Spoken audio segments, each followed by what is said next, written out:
Good afternoon. I call the April 9th, 2026 meeting of the Rockdale County Planning Commission to order.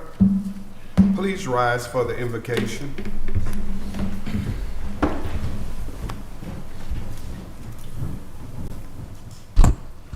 Dear God, thank you for this day, and help us to come together and learn.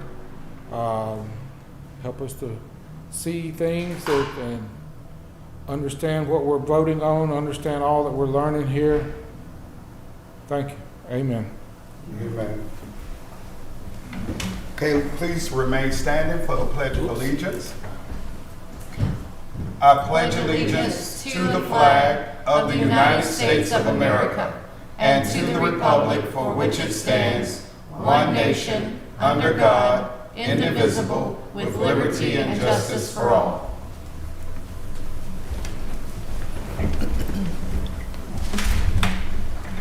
Will the staff please roll call? Oh, I apologize, John. That's an error in your script. If you want to go ahead and call the roll call. Okay, let's do the roll call. Okay, starting myself, John Lee Peterson Jr., present. Ms. Melissa Yancey. Present. Ernestine Stovall Gooseby. Here. Angelique McClendon. And Danny Forrester. Here. Okay. Okay, quorum is present.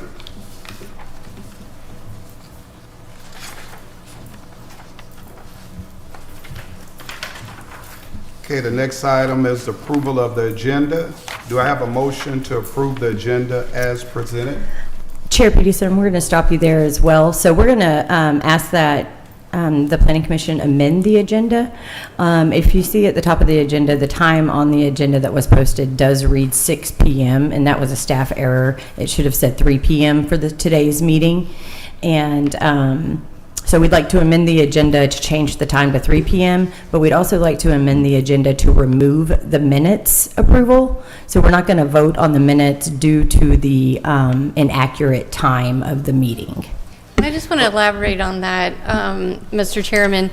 The agenda wasn't posted incorrectly. There was a Scrivener's error on the top of the agenda that said 6 p.m. instead of 3 p.m. This meeting was lawfully posted, and you're able to proceed with your meeting. But just out of an abundance of caution, the recommendation is that you don't actually vote on any items today. If you do, sometimes if there is a concern that there might be an issue with the Open Meetings Act, any action that's taken during that meeting would have to be taken again and go back through the public hearing process. So just out of an abundance of caution, and with the Scrivener's error on the agenda, we are recommending that you don't do any voting of any items today that's related to anything of substance. So that would be your minutes. Okay. So now, going back to the amendment of the approval of the change for the minutes for the time, and then the removal, those are two separate motions that we have to make. Actually, I would recommend that you make a motion to amend your agenda to remove item 4, which would be the approval of the minutes, and to recognize the Scrivener's error on the agenda instead of 6 p.m. to be 3 p.m. So I would just move to amend your agenda to remove item 4. And then staff will make the amendment to the posted agenda, which they have already, and that's in front of you. Okay. One motion, two items. The amendment for the item 4 and recognize the error. Yes. Okay. Okay. So I would like a motion to approve the amendment to the agenda item 4 and to recognize the error. I think it was to recognize to remove, correct? Yes.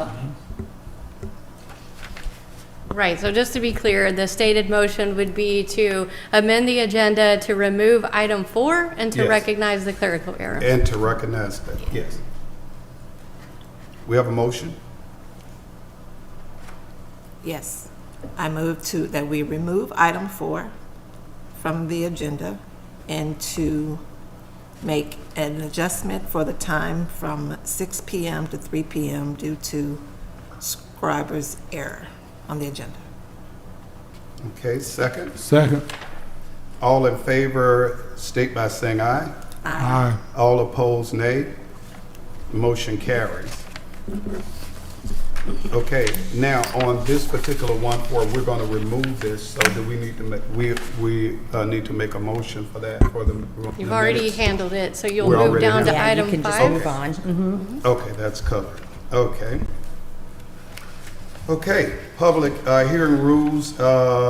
Today's agenda includes a mock public hearing. We will not take the comment from the public during this mock hearing, as this hearing is for training Each purposes. speaker must Excuse me, sorry. Training purposes for the planning commission members only.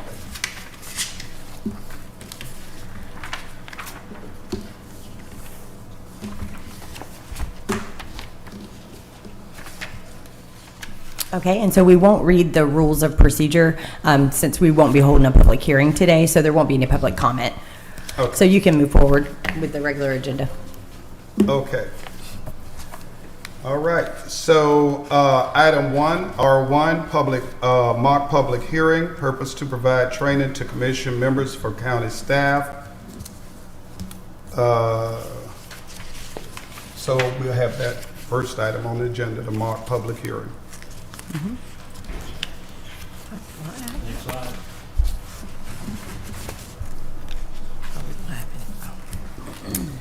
Right.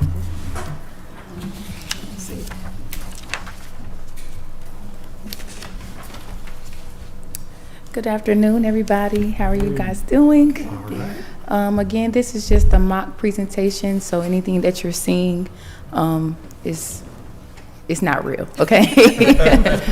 So this, I'll just stop you. It does reference a real previous case that we did have, but that case has been approved and is being built, and everyone will know the case once it begins. I was also just going to weigh in that this would also be a good opportunity to ask questions as we go along, in case there's anything that comes up, or maybe even comments too about ways to make the hearings more efficient, or anything like that. This is a good arena to do that in. Yeah, so there'll be a lot of stop and go throughout this portion of the meeting, and so feel free, as Director Rutledge mentioned, ask questions. We'll stop to highlight, put emphasis on some things as we move along. Okay. I think it may be good if she states her name and title. Yes, right, okay. And so a couple of things, just some housekeeping. I think all of us need to remember to pull up and speak into our microphone. I will say this, not only the people that are in the room, but when we are streaming, I get a lot of comments that they can't hear. And so everybody, I do it too. I'm bad about that. But so we pull up. And then when the chair, who is the presiding officer, you're the presiding officer. And so if you call up the presenter, maybe that needs to be on your agenda or in your packet or something like that, where you say, we would like to bring up X staff member to present this item. Maybe we should be listing that so you'll know the call, who to come to the podium, if it's Director Wright, if it's Ryan, you know, that kind of thing. And because when we're doing public hearings, we may know everyone, but everyone else may come out, they may not. They may not know who that is, so that's a good point. Yeah. all right. So again, my name is Ryan Sadler. I'm a part of the planning staff. I'm county planner, excuse me. So let's get started. Oh, this is your part. Yes. Okay. So we'll cover a few housekeeping things just to get the process going. And so, thank you. Brandon White, Planning and Development Director. And so what we want to do is just make sure that we have everybody grounded. We all understand the rules. We all understand what this process entails and where Planning Commission fits into this process. And so these are the boards involved in all the items that come through the Planning Commission process. Obviously, the Board of Commissioners, Planning and Development Department, Planning Commission, then for variances and appeals, we have the Board of Adjustment who assists us with those applications. And so the duties of Planning Commission. three parts. So you're an advisory body to the Board of Commissioners as it relates to the comprehensive plan, the updates, amendments to the comprehensive plan. That will include our future land use amendments. Updates to the Unified Development Ordinance, those amendments will have obviously a whole section about that later. Those, you give advisory opinions and recommendations to the board. Also, rezoning applications and special use permits. You all make a recommendation to the Board of Commissioners on whether to approve, disapprove, approve with conditions on those applications. You all serve in a quasi-judicial capacity for preliminary plats. So when the moratorium ends and we're allowing residential subdivisions to move through the process, you all are the actual decision makers on preliminary plats. It doesn't go beyond the planning commission. You get to make the final decision. With quasi-judicial being, I guess for lack of a better term, you're one level below being judges. So you make that determination, you make a decision on preliminary plats. Also, as needed or as directed by the Board of Commissioners, you may be called upon to give policy direction, to work on certain projects as it relates to things going on in the county. I've listed some of those things there on that list: comprehensive planning, community development, housing, transportation, to name a few. So those are the job duties of Planning Commission. Any questions about Julie's responsibilities? Excuse me, Director White. Yes, sir. I was told that things sound good with your audio in here, but we're having trouble hearing you on the stream. So if you would just bring the microphone closer to you. Mic check 1 2. That Mic should- check 1 2. That should be good. Thank you, sir. Yes, sir. So expectations for Planning Commission, attendance. So these meetings are very important. So we get a number of applications on a monthly basis that need direction, that need your consideration and your recommendation so that they can move on to the next stage in the process. And so it's absolutely important that we have a quorum at each meeting.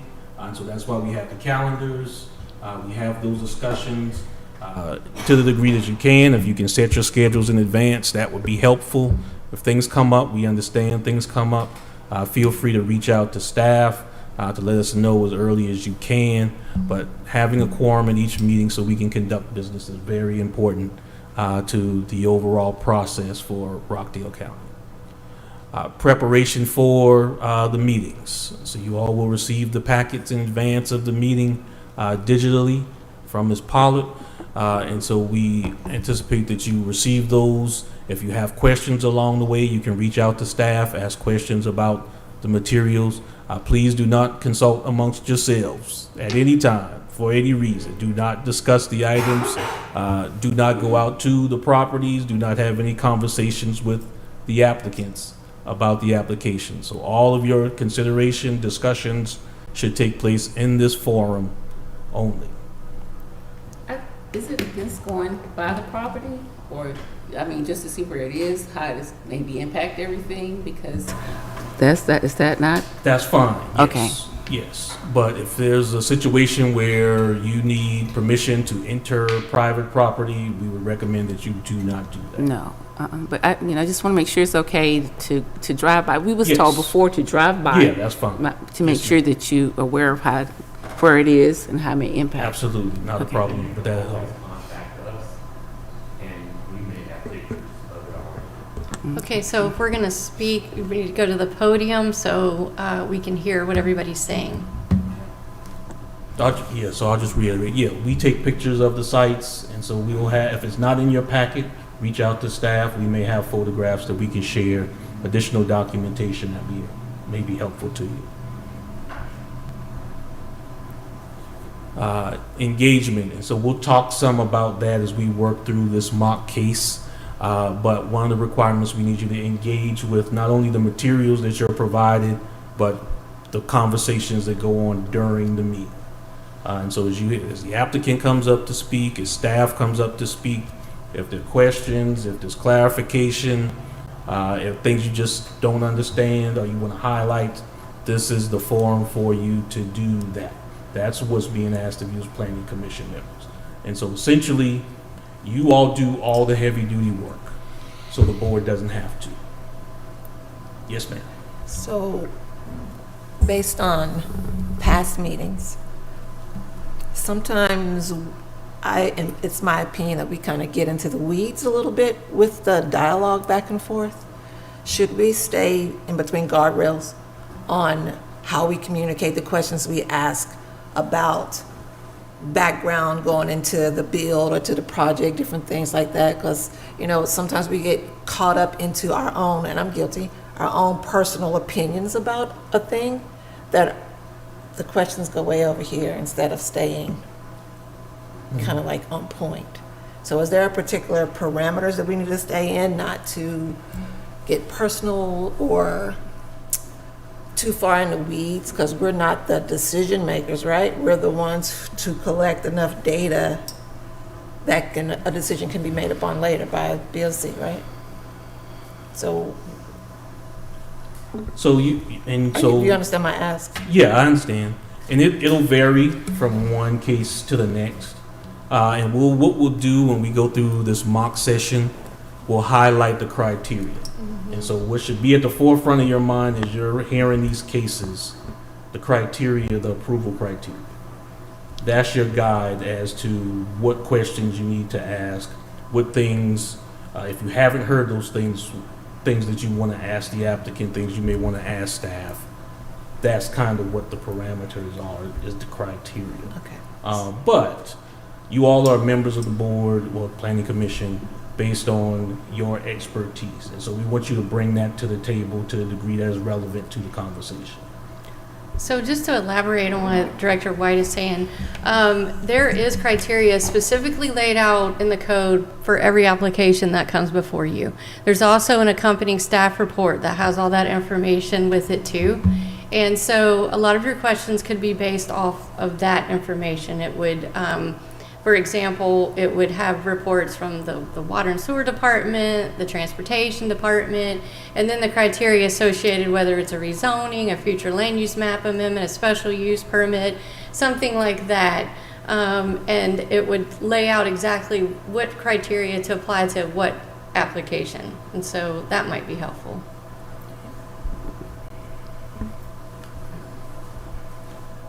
And lastly, decision making. And so we'll go through it when we do the mock trial, the options that you all have to make recommend approval of conditions. You can modify the approval to some degree. You can recommend a denial, or if you all are just deadlocked on a given issue, and 3 motions go through and none of them are approved, then the case will move forward with no recommendation. That can happen. But we'll talk about that some more when we get into the mock case. And so this is a rough outline of what the process is. So all the applications that you all see, they go to the Board of Commissioners for a first reading. After that, staff performs administrative and regulatory reviews on the application. So to Director Rutledge's point, we'll have all of the different regulatory departments weigh in on the application, give their comments and feedback if they have any. That's what's presented to you in the staff report.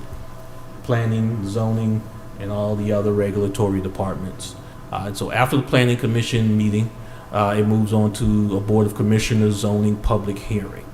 The BOC does not make a decision at that meeting. They just hold the public hearing. It's a similar process to Planning Commission, just without the decision making at the end. Following that, there is a BOC second reading, and then that's when a decision is made. That's a morning meeting typically, and that's when they will make a decision on the applications. So you all are at the center of that process, a very key component of the process for all of our applications, land use applications. So with that, let the mock hearing begin.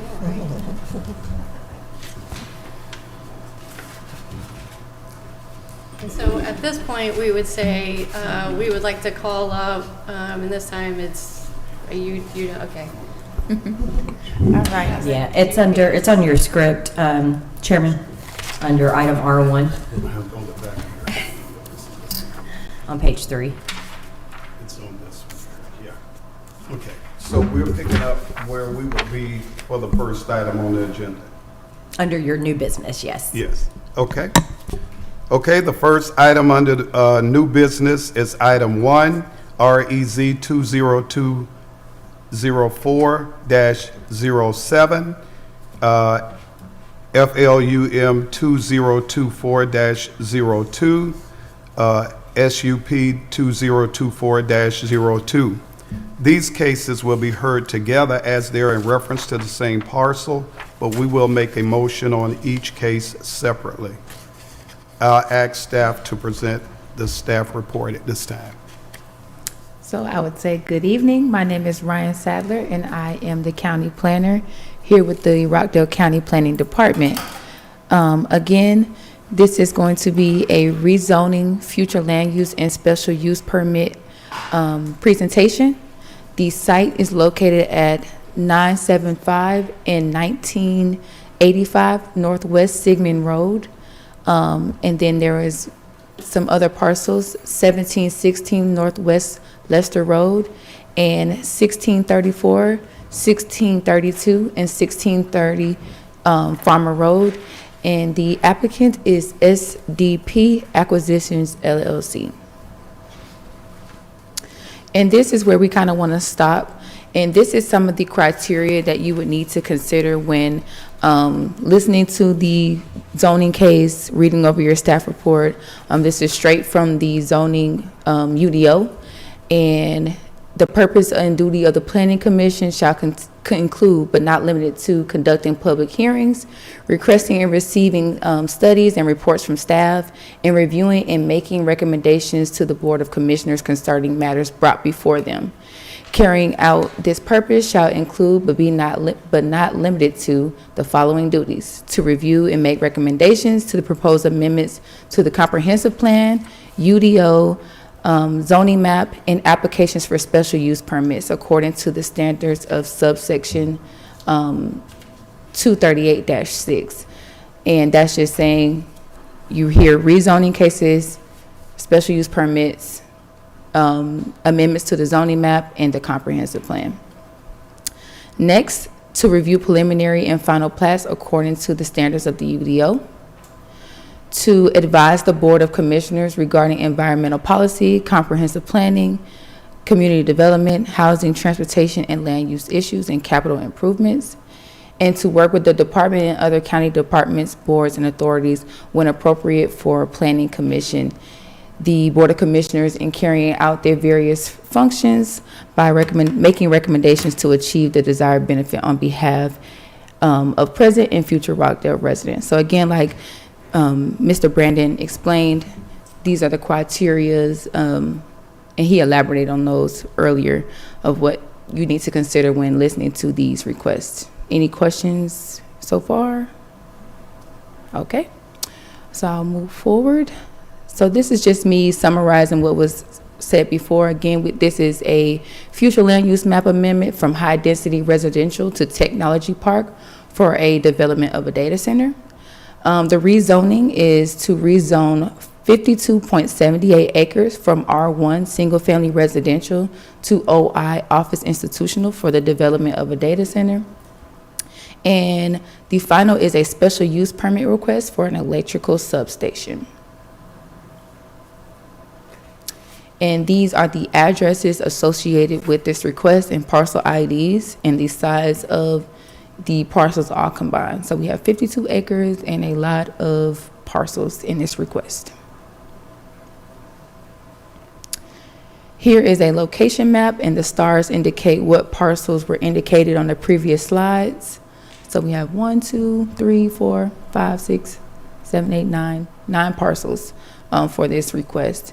And this is just showing the vicinity. So we have some single family residential and a future data center development up in the north.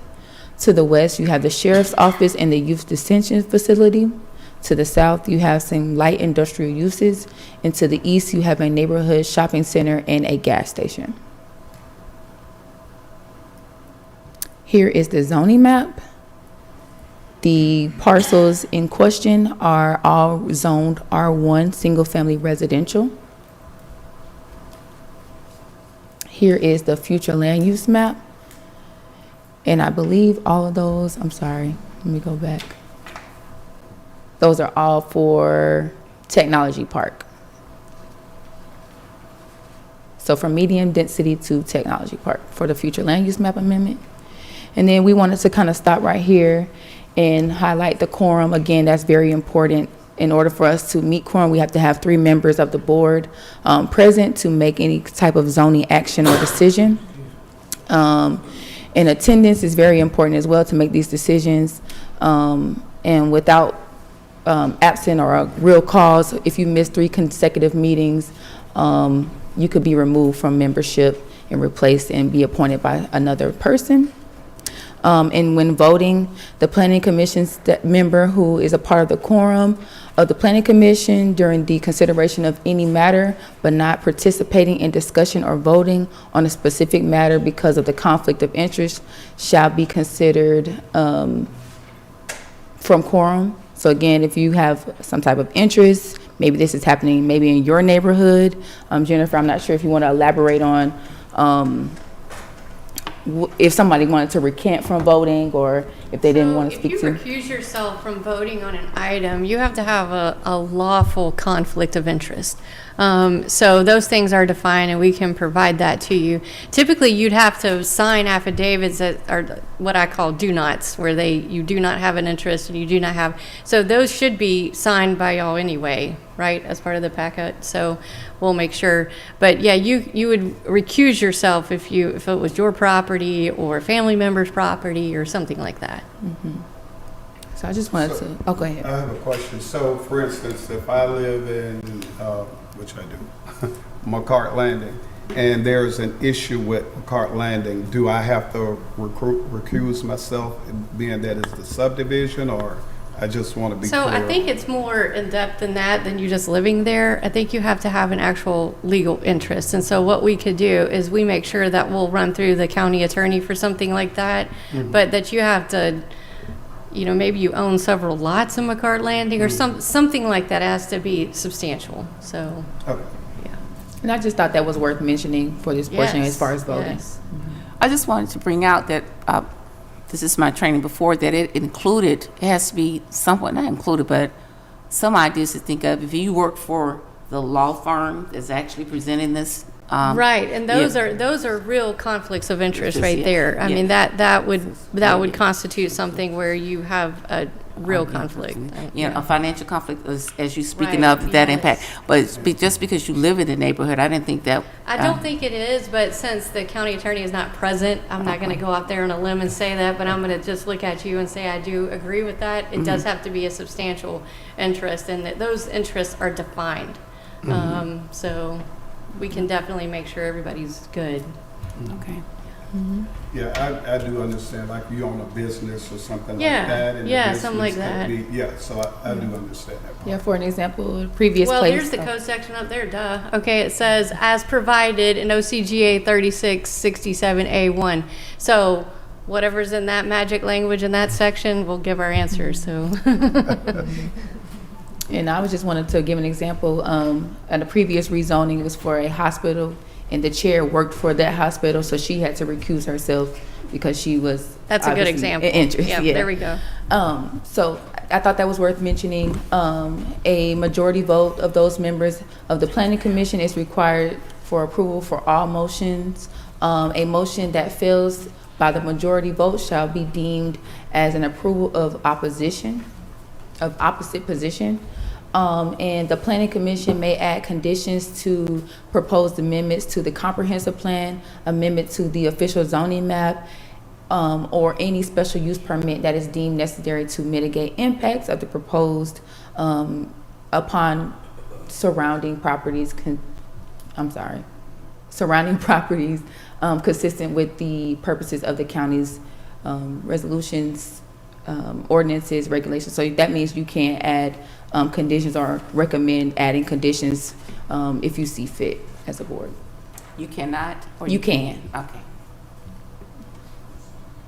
So again, I'm not going to bore you all with all the recommendations that were for this case, but this would be obviously the time where staff says, hey, we recommend approval with conditions, and these would be the list of conditions. I would read those out to you all. And, you know, if you had any questions for staff at this point in time, you can ask us if there is something related to any of the conditions that you read. And then naturally, I would just turn it over to the applicant to speak about their project and whatnot. So any questions for staff on this particular part? I do have a question. Mm-hmm. Because it's, and I hope you guys are sensitive to how many times we've had different direction from different leadership. Yes, ma'am. Because the previous one said, like, when it comes to these recommendations, when we get the packet, we should come to you guys prior to us actually having the meeting. If we have questions about the recommendations, or we have questions that we want to bring forth to staff. Now, is that the guidance that you guys want to give us as well, or do you feel that the meeting is the platform to address that? I'm gonna let Mr. Brandon answer that. And so the things that we would want you to ask us before the meeting, if there's anything that's unclear or you're confused about it, that you don't understand about the application or aspects of the application, you can ask us about those things in advance. As far as your substantive beliefs or things like that, save those for the meeting. Okay. Yeah. That's good direction. Yeah. Okay. All right. Any other questions for staff at this time before I turn it over to our applicant? Okay, I'm hearing none, so I'm going to turn it over to the applicant.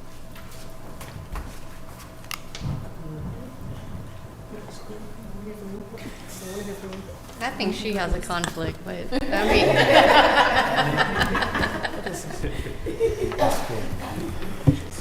Good evening, Chairman and members of the Planning Commission. My name is Carolyn Blackshear, and I'm representing SDP Acquisitions, LLC, the applicant for the proposed data center campus located at 1975 and 1985 Sigmund Road. We appreciate the opportunity to be present to present our project and are requesting your recommendation for approval with conditions.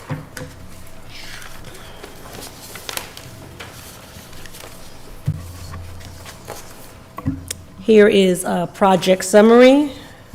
The site includes the following elements: 3 buildings totaling approximately 837,500 square feet, limited vehicular traffic, no daily truck traffic, assessing proposed data center, primary access points from Lester and Farmer Road, emergency access from Sigmund Road, existing pond on site to remain, existing power line and easement on site. Applicant intends to request 2 variances, a variance from section 328-6B2, which requires screening outside of an existing easement area, a variance from section 222-2, which requires 1 parking space per 2,000 square feet of GFA, proposed 75-foot wide transitional buffer adjacent to R1 zone properties, proposed on-site stormwater management, detention, and bioretention areas, and proposed 4-acre substation pad. In closing, we believe this is a well-designed project that is appropriate for this location and consistent with the county's long-term vision. We respectfully request your recommendation for approval with conditions. Thank you for your time, and we're happy to answer any questions. Can I get it? No questions? Thank you. Oh, she's scared.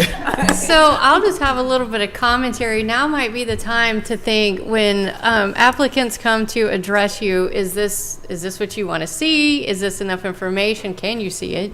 And anything else? Well, I wanted to make one thing clear. Okay, when the applicant comes up to present, you all are going to go ahead and let the applicant come up. I don't have to do that part, right? Or do I? So I think it would be a smoother transition if the planning staff, when they've concluded their presentation, say, if you don't have any questions, I will call up the applicant, and so Okay. they'll come up and then they'll start their presentation. Okay, So we'll make that adjustment to the script. okay. But sometimes, that's a game time call, isn't it? In the middle of a hearing, you can't really script everything that's going to happen. But someone needs to call them up to the podium and make it clear it's the applicant coming up, so. Okay. And I'm typically good at that. So sometimes it is easier for staff to just kind of Yeah, it's that natural yeah. So segue. Yeah. we typically do just tell them, hey, the applicant is next if there's no questions for us. So that could be, it might not be in the script, but we do that sometimes. That's good, because sometimes it's a lot going on. Oh, So yeah. trying Most of the to time there is. Navigate between conversations and all of this other stuff, it's easy to get lost. Yes, I And I have would agree. ADHD, so sometimes I have to draw myself back in. Sometimes there's a few distractions going on at these hearings, so, yeah, It's a you have team to effort. somebody moderating, yeah. Everybody will call it. And so I just want to highlight, so when the applicant comes up, the clock will start for the 10 minutes for those in favor of the application. So that includes the applicant's time, and then if there's any excess time and the others in support of the application, that's included in that 10-minute time period. And then the opposition will get an equivalent 10 minutes per application. And so, yeah, let's talk about timing for a little bit. So, the Zoning Procedures Act says that we have to give no less than 10 minutes per side. And Director White is correct in the sense that when the applicant starts speaking, that's the in support of time, right? So what we've reserved is 10 minutes per side. Now, you as the presiding officer can give more time, but you have to give it in equal increments to both sides. So let's say we have someone who maybe they need a couple more minutes. Say, okay, but I'm going to also have to give that to the other side, and then we keep up with the balance of time. That 10 minutes is per application. So this applicant right here, who has 3 in our mock presentation, would get 30 minutes. So that means each side would get 30 minutes. So each application is 10 minutes. So you just got to do the Right. math. And we are working on, I brought this up to our other Deputy Director White about the timer. We're having an issue putting the timer up when there's a presentation up on the screen.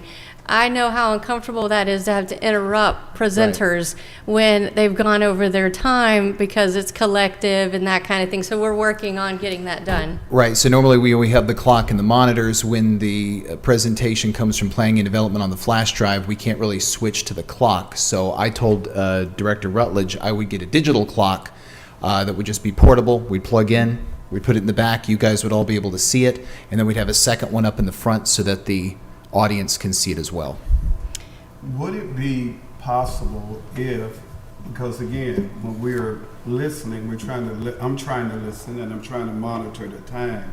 It is helpful if it's digital, if it's up there somewhere in view where I could say, okay, this is, the 10 minutes is up, and then I can notify the applicant. So if it's visual where I could see it, that's all I care about. 'Cause Yes, sir. It's difficult for me to try to. We're going to make it to where it's eye level, and we'll Okay. control it by remote. Okay. Yes, sir. Perfect. I have a question. for you. Okay.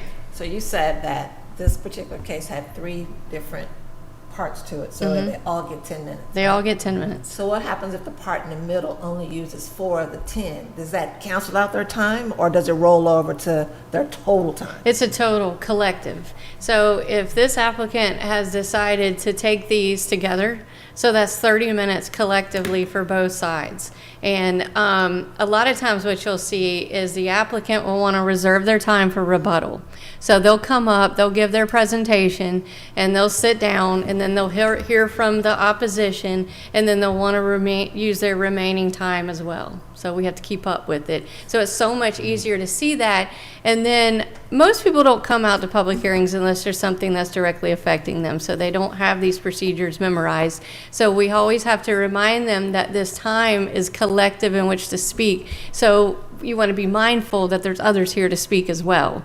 And don't take all 10 minutes because somebody might be wanting to say something too, so. And so one of the things that we'll want you to do, Chair, is before each case, just say a short reminder of how that part of the process works, the public hearing part. And of the also feel process. comfortable in your capacity. You know, you have to use your judgment, right? Sometimes there's not a lot out for a certain case. Sometimes there's hundreds, and we've got people in overflow, and you're like, you know what? I want everybody to have an opportunity. And hopefully, and usually people are pretty good. If somebody has said the same thing on repeat, they're going to let someone else speak or kind of gather themselves. But maybe you want to extend that time allotment so they have time to address the Planning Commission. So you can definitely use your judgment in something like that.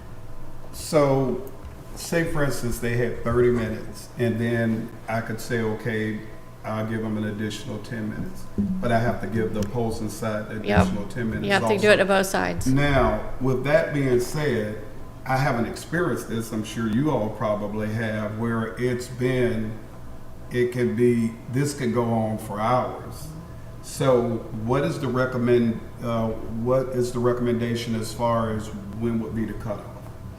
So, okay, I'm recalling a lot of different things. I've sat under administrations that have said I'm going to hear from every single person until we leave here tonight, and then I've also seen where it's like, okay, listen, there's a lot of people here, so let's try to balance out a way.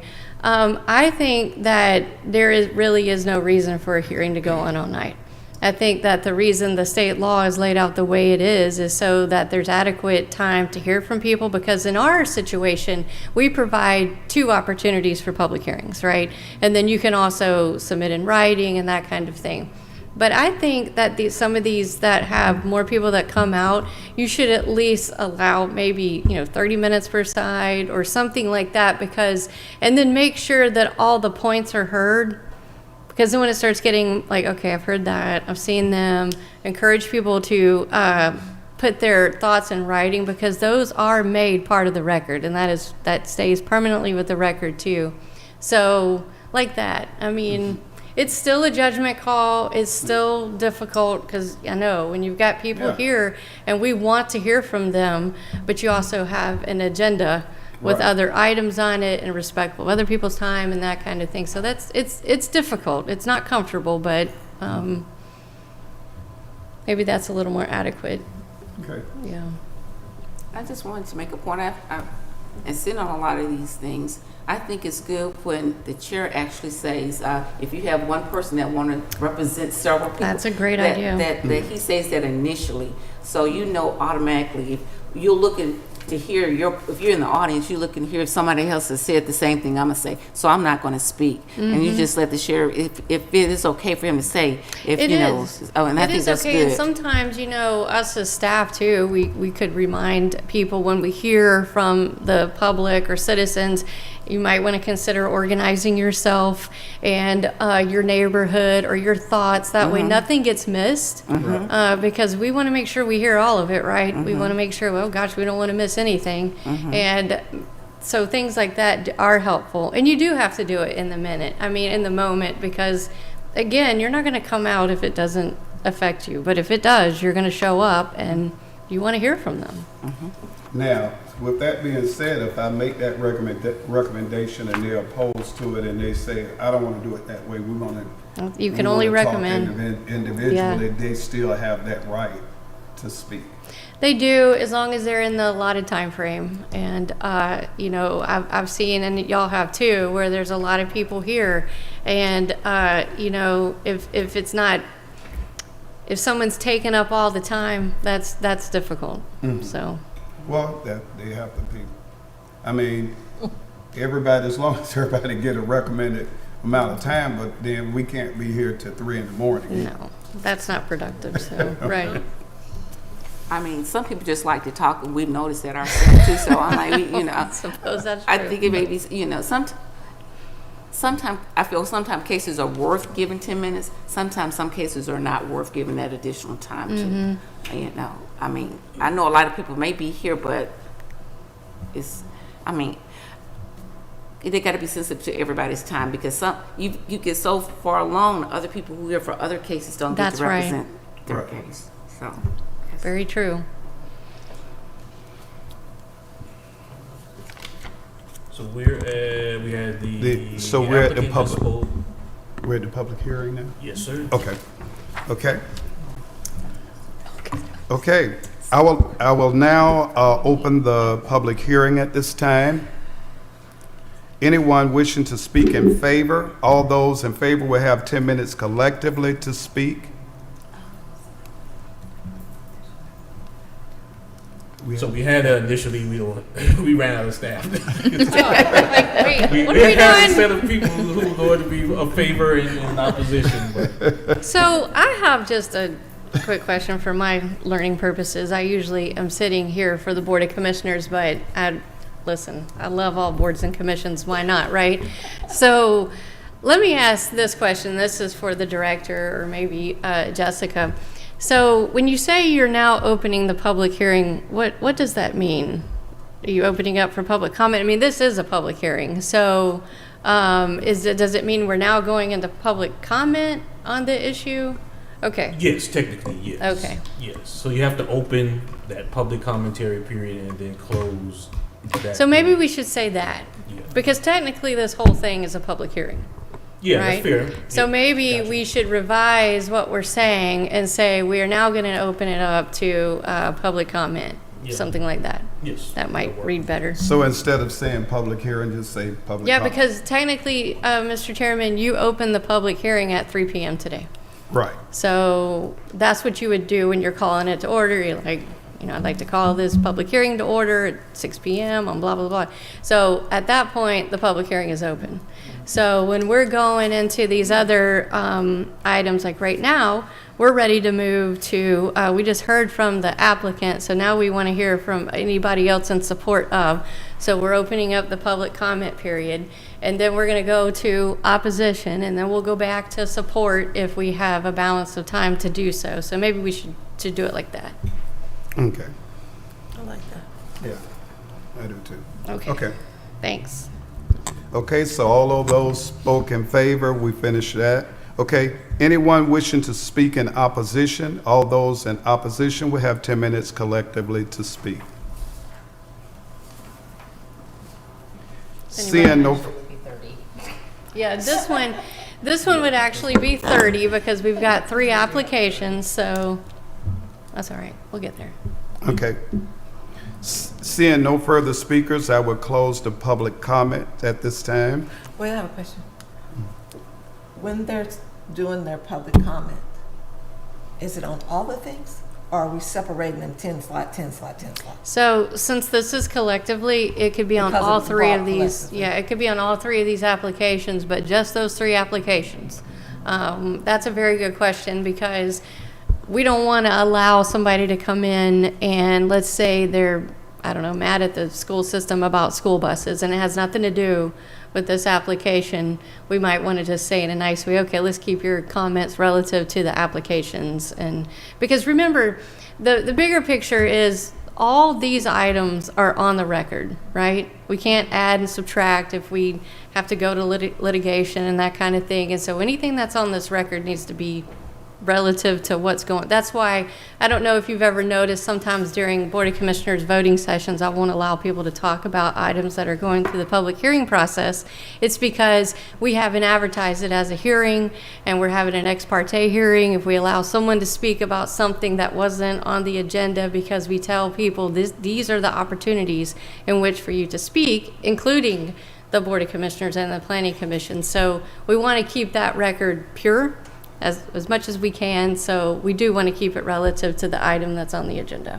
Right, so all I'd have to say is, could you please keep to the item that's germane, that's on the agenda? Yes, yes. In a nice way. In a nice way. You can only make an effort. Okay. Planning Commission members, is there any discussion? Okay, that is where I have my biggest Okay. question. All right, let's do it. Okay, because we say having that a all good the time, but we never talk about the stuff because we listen, Yeah, we formed our opinion. I never turn and say, know, anything, we can't really, can we talk sidebar to each other? So Do we have let's to talk huddle- about- Do we have to huddle up and talk to each other? All right. That's been very. We're going to get to talk about the Open Meetings Act after all. Thank goodness. All right. Okay. So let's talk about. Is this not the right time? No, it No, is. you were And right you on got the time. right person. So let's talk about deliberations. That's what you're talking about. So you have an item that's presented to you, and as a commission, you want to talk about it. You can, but you got to scoot on up to the microphone. The audience has to be able to hear you.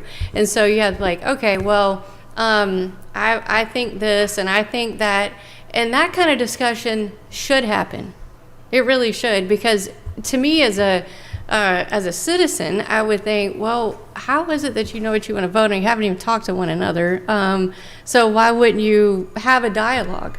That makes sense to me. That is exactly why I feel useless when I leave here. Okay, well, Because- we want you to because feel we haven't- useful. We haven't, Yeah. that's probably a harsh way to say it, but we just make motions. We haven't talked about why I feel like it's positive. Mm-hmm. Somebody may, make a motion to approve, somebody to deny. Well, what led into the denial versus the approval? Well, so, okay, well, even if you have a motion and a second, then you should open up for discussion. Just because there's a motion and a second, that's not the vote yet. You have opened up the floor for the discussion, right? So we have this item before us, and one of you may say, I move to approve this application based on whatever. You get a second, the chair will say, any discussion. So there's discussion of movement and then discussion? Yeah. Because this goes straight to discussion, right? Right, because that's, and So it's a discussion before the, initially, so what you, Oh, okay. what you said was. I'm going off after script, we- sorry. What Sorry. you said, Just if using my if brain. I'm hearing correctly, Yeah. was we make a motion, then we open up for discussion. What he said is after they finish opposition, there's no rebuttals, asking, okay, is there any discussion? So, okay, you can go in discussion after the presentation if you would like to. Sometimes it's recommended to do that if you don't want to get too much into Robert's Rules of Order. If you don't have a parliamentarian with you, you may want to do your discussion first. But in my world, it's the parliamentarian where you make the motion, the second, open up discussion, right? But you may want to go ahead and start your deliberation after the presentation. That makes sense to me too. What doesn't make sense to me is when you're in a hearing and you can vote during the hearing and you don't have any discussion. That doesn't make sense to me. It would make sense to me if it was the minutes or items on a consent agenda or just housekeeping items that, okay, you've already reviewed this, that makes sense. But, or maybe that you might have an application that's so straightforward that you don't have much discussion. But it seems like a lot of the applications we've been getting lately, there would be discussion. The So, last meeting we had, last month, there was a big, application, and there was a lot of opposition back and forth, whatever. But we didn't really talk about it. We asked a lot of questions. So that could have been, okay, my questions are answered, I'm good, everybody heard the Sure. responses. That could have been enough. But I just wanted to understand when he opens it up for discussion, what are we talking about? Because we never really do that. And am I supposed to turn to her, to him? Or are we talking to everybody of what our discussion? well, typically you address the chair. That's, everyone addresses the chairman. And so when Just in you're. microphone Yeah, shot. just, you have to be audible, has to be able to hear it. You don't get to have private conversations or where it's not, transparent, that kind of thing. But the more, I guess, protocol is you address the chairman if you're not sure. You don't have to be that formal, but the formal answer is the chairman, so. That makes sense what I'm answering, what I'm asking. it makes sense. And usually what happens, then Robert's Rule of Order can be interpreted so many Oh different my ways. gosh, it's so ambiguous, right? Yes, and that's why we do it different. I've been in several meetings and, during, over a period of time, and it's different every time. And that's why usually if there's any unreadiness or if there's any discussion to be made, we say that just before the vote. Now we're going to move to vote. Is there any unreadiness? process to make sure that there is no discussions or everybody is cool and we're ready to go for the vote. And But- all of so those it's- approaches are fine. Yes. All of them are fine, as long as you arrive at one of the actions that you're able to take as the planning commission, and everyone feels like they've been heard, because you're also part of this public hearing. So, Thank you for that. I just, So it's up to you all. I'm fine if we have the discussion before and do it that way and then go, make the motions and go for the vote. I'm fine with it that way. I like how we do with the discussion before the motion. yeah. So Is it, it's done with. Once we're moving out of the way, there's nothing else to talk about. We can go on to the next. right, okay. I eat Everybody's dinner at fine with that? So And you all can ask follow-up questions if there's additional questions that you have for staff or for the applicant. That's your opportunity to do that as well. So you can get that additional information, then you can also have the conversation amongst yourselves as to Oh, what you yeah, feel about the definitely. application. But yes, we encourage that. We wholeheartedly encourage you to have that discussion. And I was going to ask, is there a time limit that they have as well? No. No time limit, okay. And just to say, I agree wholeheartedly because we cannot discuss privately. No. We cannot discuss anything. We can't, even here, we can't really have. So it is important to have that dialogue and to be able to discuss that and communicate with each other. And they see that. Yeah, So they I would can see agree. that we're not just robotically voting. It appeared very awkward Mm-hmm. because there was not a real explanation of what happens then. Because I had imagined in my head, Yeah. Debate time at high school where we Yeah, all right. come back Okay, here. I'm ready. we're I'm ready talking for it. together, right? Yeah. Well, she's far down here, another lady's down here, so we can't really, so Yeah. it's thank you. Well, I will say this, in our new meeting room, it won't be this straight line because, believe me, I've had to sit over here like,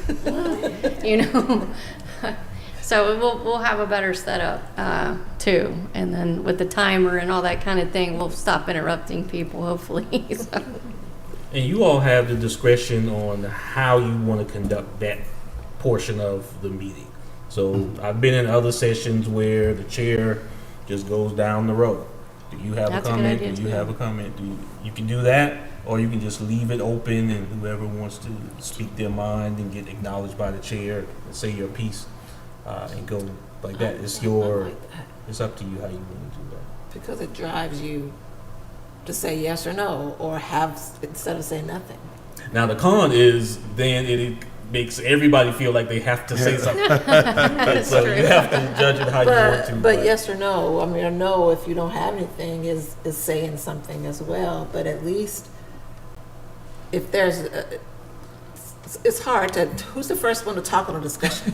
You know what I mean? Who's going to do that first? Who's going to be like, well, I have something, who's going to do that? So I like, maybe we should talk about that, think about how that flow would be and just go down the line. Go Do down. we have anything to mention? And if I said, well, I still have concerns about this, not quite sure, blah, blah, blah. She may say, well, I get it, this is what I believe it is. Somebody else may have a different interpretation. Now, after we have our discussion, can we speak to the applicant to ask questions, or are we done with that? yes, you You can can call the still ask applicant questions. back up. Yeah, Yes. I like that. Oh, because like I that. thought once, No. I thought If you once the have public questions, comments are, that doesn't apply to the planning commission. So once you've had the presentation and the public comments, if you've got questions, you can call them back up. And so that's good. you can have the staff pull something back up, or wait, I got one more question on this, or, Okay. And Ms. Connie made a good point. This is a good time if you did have, like when we were talking about making recommendations or anything additional to that, that would be a good time to discuss that as well. So, just wanted to- right, like I would like to consider adding a condition to X, Y, and Z. Or what does this mean? Or have we considered a lesser zoning classification, or smaller footprint, or something like that, so. Now, when we go back, for my question, when we go back and we amend like that, we have to go back, do we have to go back and make a motion to amend that? Because that is an amendment from what was originally on the agenda. No, I would see that as your recommendation. I wouldn't see that as a proposed amendment. I would see that as this is the planning commission's recommendation, Okay. like that. So we don't have to go back, because if it's saying like rezoning and we're gonna add to that, we don't have to make a motion to go back with that particularly. Wouldn't that You be know what the I'm saying? plan and approve or Deny. before, or deny based on? Yeah, your overall motion, assuming that a majority of you agree to it, that would be part of your recommendation. Okay, And because so- you're recommending to the Board of Commissioners. Right. So that's what your job is, to take, the information, make recommendations, and push it out to the Board of Commissioners. I understand. So that would be fine to go ahead and clarify the motion of what we're gonna make. And then the planning staff is Vote. here to let you know if that's something that you're able to do, like, if it goes along with, I don't know. Listen, we've seen some things. So, we just try to make sure, like, okay, let's see if we can really do that. And so as a follow-up to a question that came up earlier, so we passed out copies of the criteria. And so there's a set of criteria for rezoning applications, special use permits, and the future land use amendments. And so we'll make sure you have a digital copy of these as well. But this is the basis for your discussion. So as you evaluate what you've heard from the audience, what you've heard from the applicant, what you've heard from staff, you're looking at the criteria, and that serves as the basis for your discussion. And so you go through the criteria, have these things been met or not? Are there things that are unclear? Are there things that are unaddressed? And that kind of guides the discussion going forward. And so ultimately, when you get to the point where you want to make a motion to approve, deny, what have you, then you want to still discuss the criteria. So this is important to the record as to how you arrive at your decision. And so if you all don't discuss anything, you don't address the criteria, then it looks kind of weird. Like, okay, how did they make this decision? Was it just because they didn't like us? And so it's important for you to use the criteria. And so I know you all won't memorize it front to That's back, what I but was just. Just make a good faith effort. There really to- isn't going to be a quiz today, I promise. Yeah, I We're was just here about to to say- help, so. How would you recommend us doing that? Listen, I have to go back and read all this. I never guess. I'm like, let me just make sure I'm right about that, so. Yeah, just wing it. Just do the best that you can. Sometimes you may jot notes down as you're going through the case, and you hear things to help gather your thoughts. But just try to make a good faith effort to go through the criteria and call out as many of them as you can. So at least that's on the record as to how you all perceive the case, how you arrive at your decision making as part of the process. And so once again, if anything's unclear about the criteria, just let us know. We can explain it to you if we need to. Okay.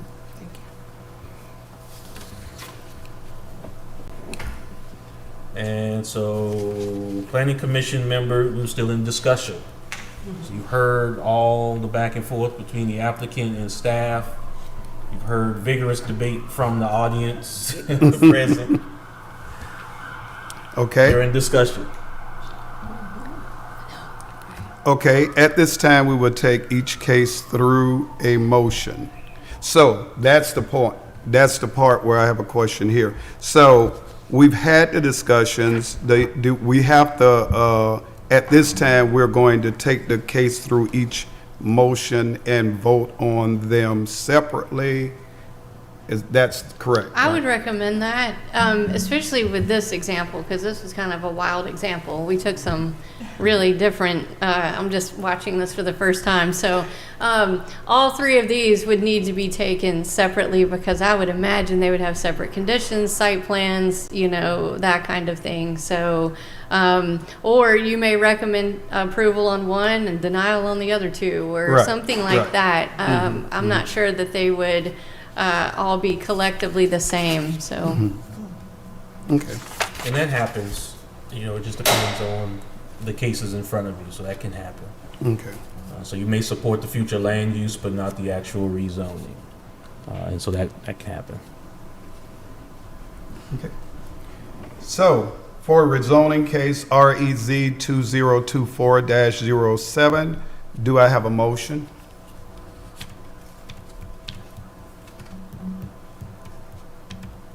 I did the last one.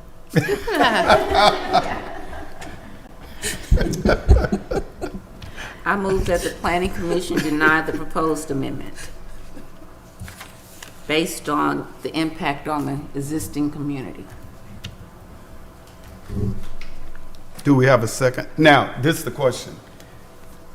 She made the motion. I don't have to repeat that. I can go ahead and say, do we have a second? Yeah, you don't have to repeat it, but like you said earlier, I've seen different presiding officers do it differently. You can repeat it, you can ask for a second, just as long as it keeps moving, right? Okay, okay. So you've got a motion, now you need a second. Okay, do we have a second? Okay, so if we, before that, we already had an open discussion prior to. Can we have another discussion? Girl, why you say no? Girl, we can't be here all night. Come on, let's move it on. What you want to try to avoid is bogging down right here. So if I'm hearing this body correctly, you want to have your discussion before time, that's fine. At that point, you should be ready to vote. You should be ready to go. I know things come up. You can't, like I said, you can't ever script any of this stuff. You just got to be watching and ready. So you've had your discussion. You've had all your questions. So the chair has called for the motion. You have a motion. You're waiting on a second. And at that point, you should probably get your second and then, vote. Unless there's some other issue. So, Okay. So we still got that motion out there. Yes. Second. Okay. So we'll move for a vote. All in favor signify by saying aye. Aye. Those opposed, nay. Motion passed. Now, I will say this. The other thing that the Open Meetings Act says that is members have to be vocal about their votes. So I've noticed down here that I didn't hear anything at the end. So you had, when the chair called, all in favor say aye, aye. All the opposed, nay. So you have to say something. So let's remember to do that when you're calling for the question. And then as staff too, let's remember that sometimes it doesn't mean anything. It just means that they didn't say anything, but you need to say something. Otherwise, it's going to be in the negative. So Gotcha. Because that can be perceived as. it can, and Yeah, so you need as to. a non-vote. Right, and we Yeah. need to hear that.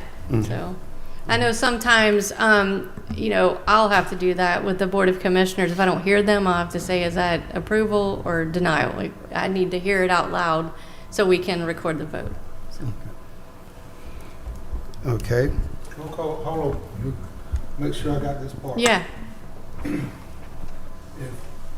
Ms. Yancey wants us to be able to paint the room green, I don't want to paint the room green, but I've said my part about, I don't think that's good. When she wants to make the motion that we do approve this, my choices are to vote no, or to say, it'd be best to do it like that instead of say, no, I still think we need to paint it green. I make a motion, we paint it green before they do the second.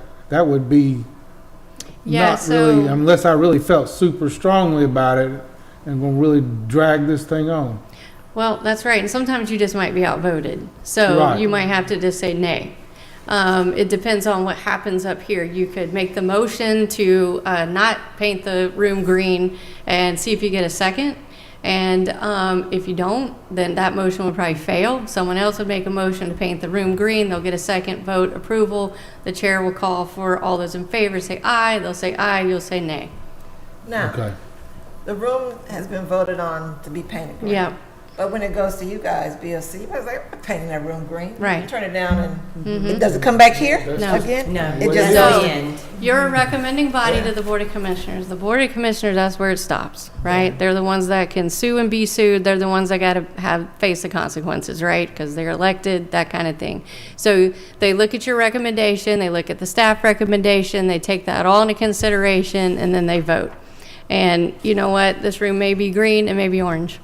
who knows, right? But yes, so they'll have to make their vote based on the information they've received, and then they'll cast it whichever way they choose to do, so. So, Danny, I like green. But I do too. so I have a question, okay, if in the event that it's a tie, so say for instance, two say yea, nay, two say nay, I could be the deciding vote. You I can could. vote for the deciding. So we're Or- assuming that all 5 of you are present, and 2 vote one way, 2 vote another way, and then you're the determining factor? Is that what you're saying? Yes. Or I can abstain, and then it could just be. It would fail. It would fail. So if you have an even number, right, and you've got 2 vote this way and 2 vote that way, it fails. So in your case, for the planning commission, just for the planning commission, that would be a no recommendation. Okay. That's what that would result in, so, Would it come back through again? no, Or No, would just, okay. When it leaves here, it leaves here. yeah, unless the Board of Commissioners refers it back to you, which they have the option to do. yeah. And that's the similar situation. They have the option at their upcoming April 14th meeting to refer our Unified Development Ordinance back to you. And so if they make that decision, you will see that again on your agenda in May. I wanted to ask a question. You said the Board of Commissioners can be sued. That has been brought by past leadership too, saying how we conduct this meeting as the recommendation board, that we could be sued. Okay, thank you for Yeah, clarifying. you Yeah, can't. they did say that. Yeah, They you're not did a say that. political body. Yeah, I'm Yeah. glad you know, Uh-huh. because they're saying, you know, how we, that's, that, like Now- I said, be mindful of how different people in leadership have said different things. you I'm know. sure. And so I will say this, no, y'all cannot be sued And as the that's what we planning said. commission as a volunteer entity. But it doesn't mean that we haven't used both sides during litigation, things that have come out in planning commission meetings or minutes or part of that record again, that goes too. So like that, but not like the board can. They, yeah, so. Thank you.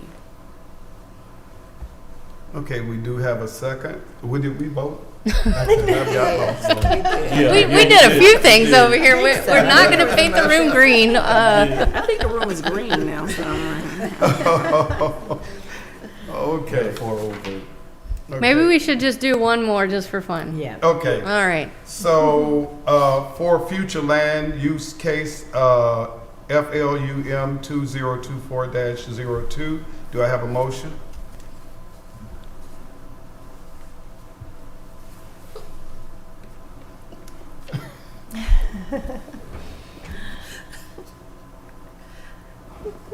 Somebody make the motion. What happens if we don't? If we I just sit said here like a that monologue? That's Okay, so let's talk about that for a minute. So what is the hesitancy to make a motion? like sometimes you like You just don't want to be the first one, or maybe just not quite sure just yet. You just ponder it a little bit more. okay? You know, maybe that's it. So I'm just- I I'm would just being recommend that facetious up you here. you don't stop the discussion until you feel comfortable and ready to vote.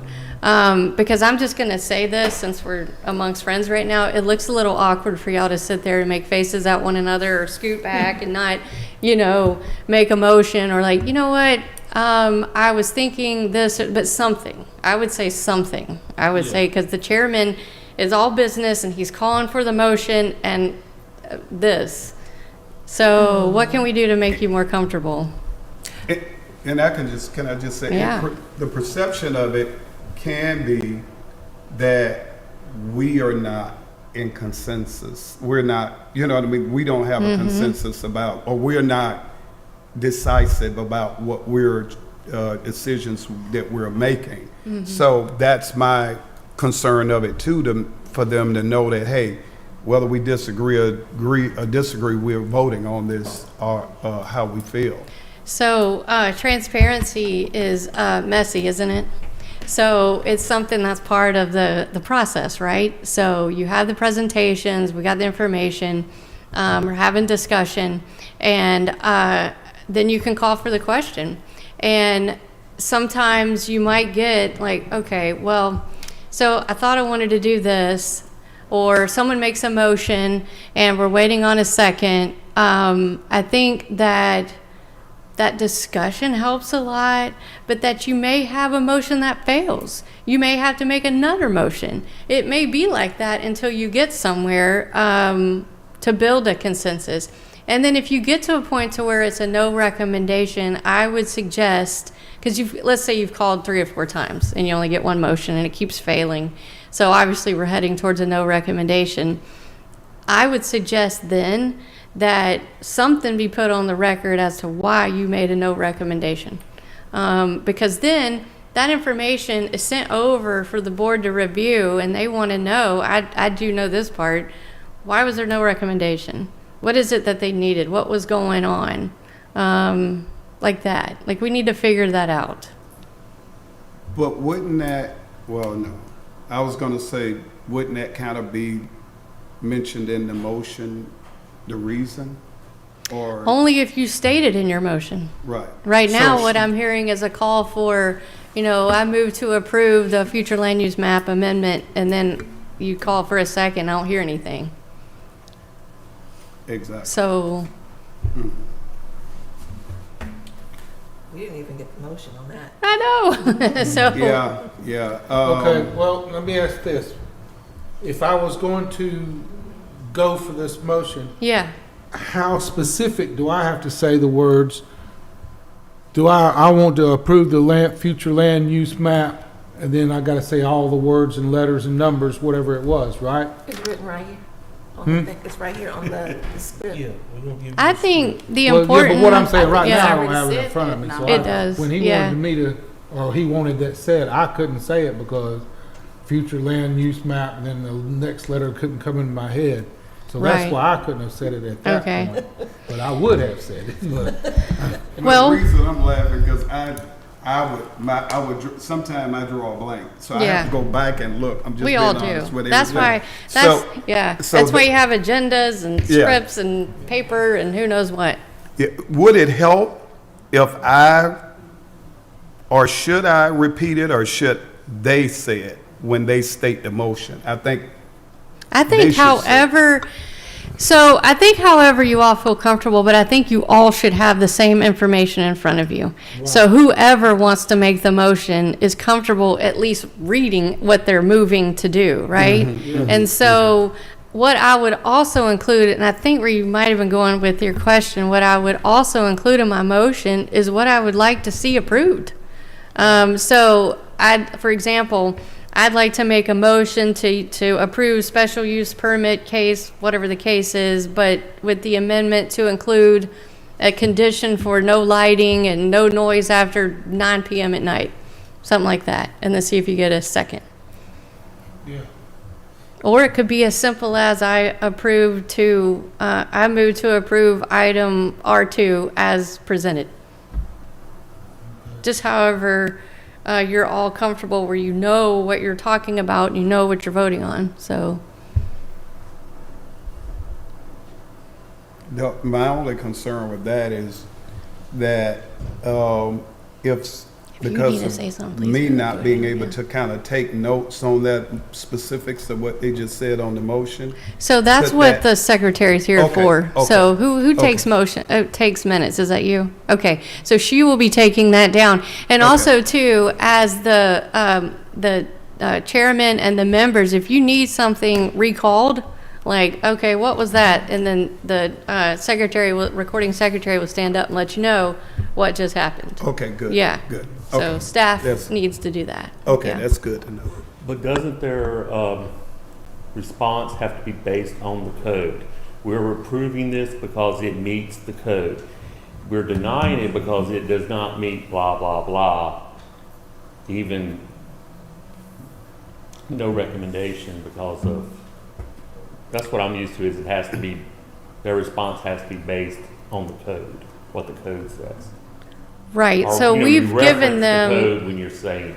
Well, we've given them what they can do to vote on. What would they have in front of them that wouldn't be compliant with the code? No, I'm just saying that, our recommendation is for approval based on the fact that it meets the code requirements. The criteria that we'd already the laid out? criteria. And that if they say deny we base on the fact that it doesn't meet this, and this standard. Yes, I'm thinking that if they have the applications that are in front of them, that all that information has been provided correctly, right? Yes, so Yeah, staff so, reports will right, have yeah. some, now, but they could disagree with our assessment. Right. So we could say that staff recommends approval with conditions based on the criteria for reasons X, Y, and Z. They could say, no, we recommend disapproval based on A, B, C. So, just to be clear, I would never be okay voting on anything that wasn't compliant with the codes. That's when I get that out there right now, so. But if that were to happen, then yes, I would hope someone would catch that and, We just need to yeah. say that it meets the code, or, it doesn't meet the code, and this is why we're denying it. Yeah, so I'm looking at the planning commission's options. They can approve the proposed amendment as requested. They can approve an amendment to include a lesser geographic area or less intense zoning district or land use category, approve the proposed amendment with conditions, which is what I was talking about just now, or deny the proposed amendment or no recommendation. So those are your choices. Okay, and with that being said, with the recommendation, if we're not clear, well, I'm just speaking for myself.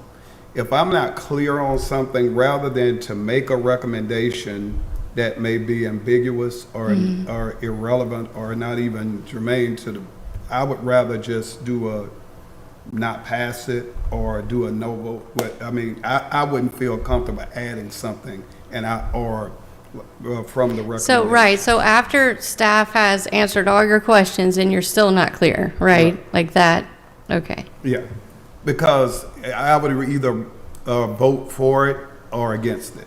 I wouldn't feel comfortable adding to it. But you an could. amendment. And I think what Bill's trying to say is that, the staff is here to help guide when, if you propose any conditions or amendments to it, that kind of thing, which is well within your purview to do, then you could do that. Of course, we're going to do that lawfully. I think we went over that earlier, so Right. that kind of thing, but, Okay. yeah. So if we need more information, say if we're just not sure about one certain thing, do we just say we need more information, or we want to postpone this till next month while we, and then, but what would you do then? Because we can't speak about it except for right here. Yeah, and so if the staff can't answer right then, I think Director White went over that a little bit earlier. If there's something you know ahead of time and you're confused, reach out. They can give you some information. Ask during the hearing. And if for some reason you can't get that, you can put that in your recommendation, which might be a no recommendation, but you don't get to hold on to it. Remember, recommendations, push it to the Board of Commissioners. That's what the Planning Commission does. But at least if you may say that you email me and ask a question, Yeah. I have to send it to, my response has to go to everybody, including the applicant, because Yeah, I have Right. to share it. right. And Does so that and help? we're here to help facilitate the process. And so when we get to the next step in the process, which is the BOC second reading, we can answer any questions that they have about what occurred at the Planning Commission meeting, or if there's some sentiments that you want us to pass along to the board, we can share that with the board and say, well, they really had a tough time with this. They had some concerns about that.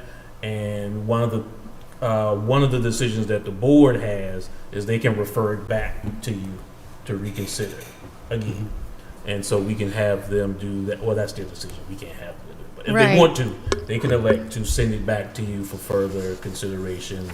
Or if there's something that needs to be studied further, they send it back. You make sure that that thing gets studied and you guys work through it the next time you have a meeting. And that's right. It helps the board with that decision that if you've encountered something, they may too, and it may need to be looked into further. It may need to be referred back, something like that.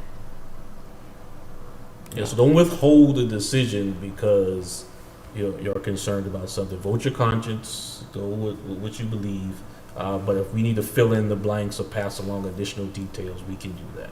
And we can help you during the meeting. So we can help you I mean, it'll be live, kind of on the fly, but we can help you put together your conditions, kind of gather your thoughts as you work through the material. That's not a problem.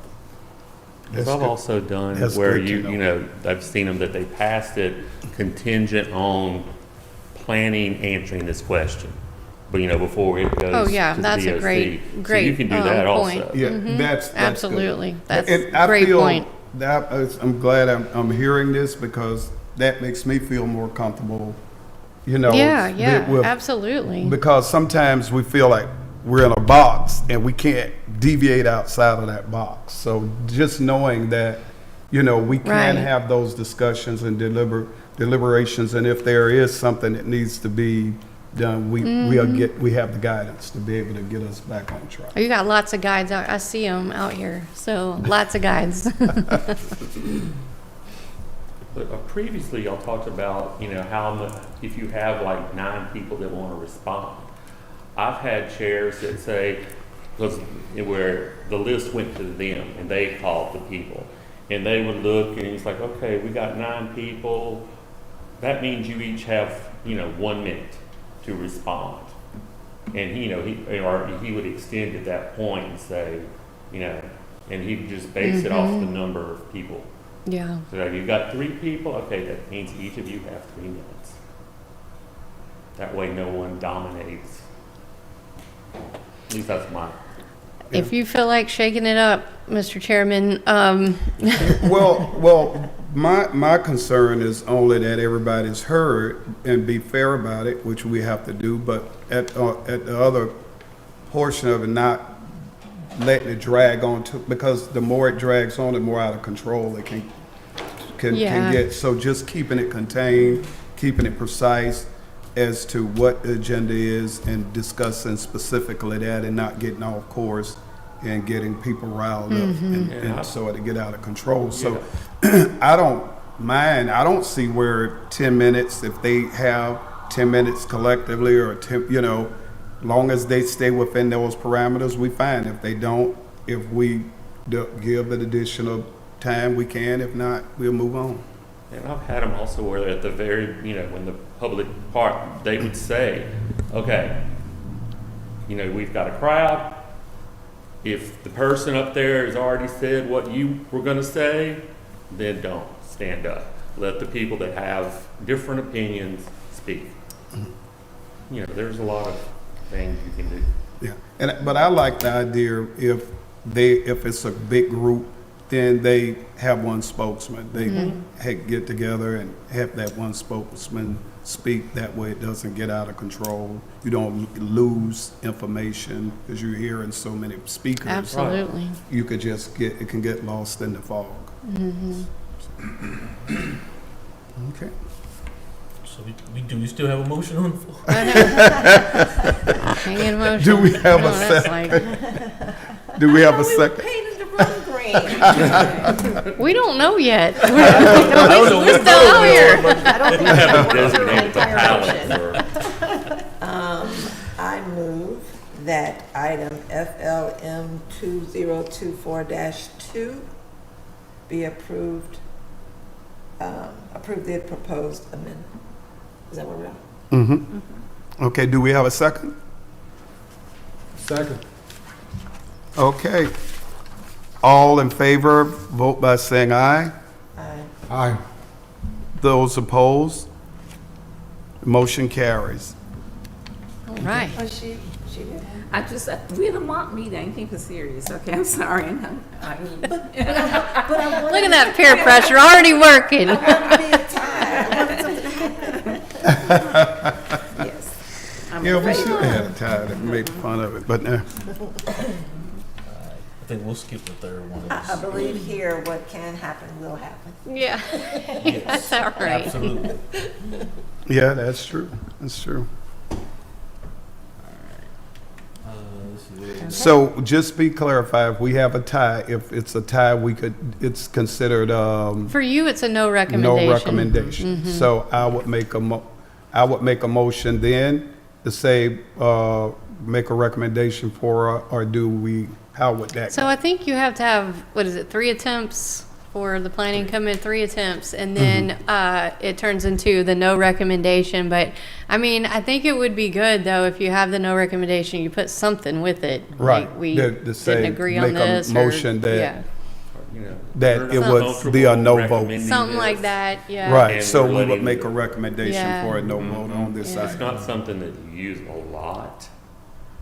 You don't want to, but Yeah, it happens. occasionally, you've seen us on some stuff like that. We're making no recommendation. We will vote on a no recommendation.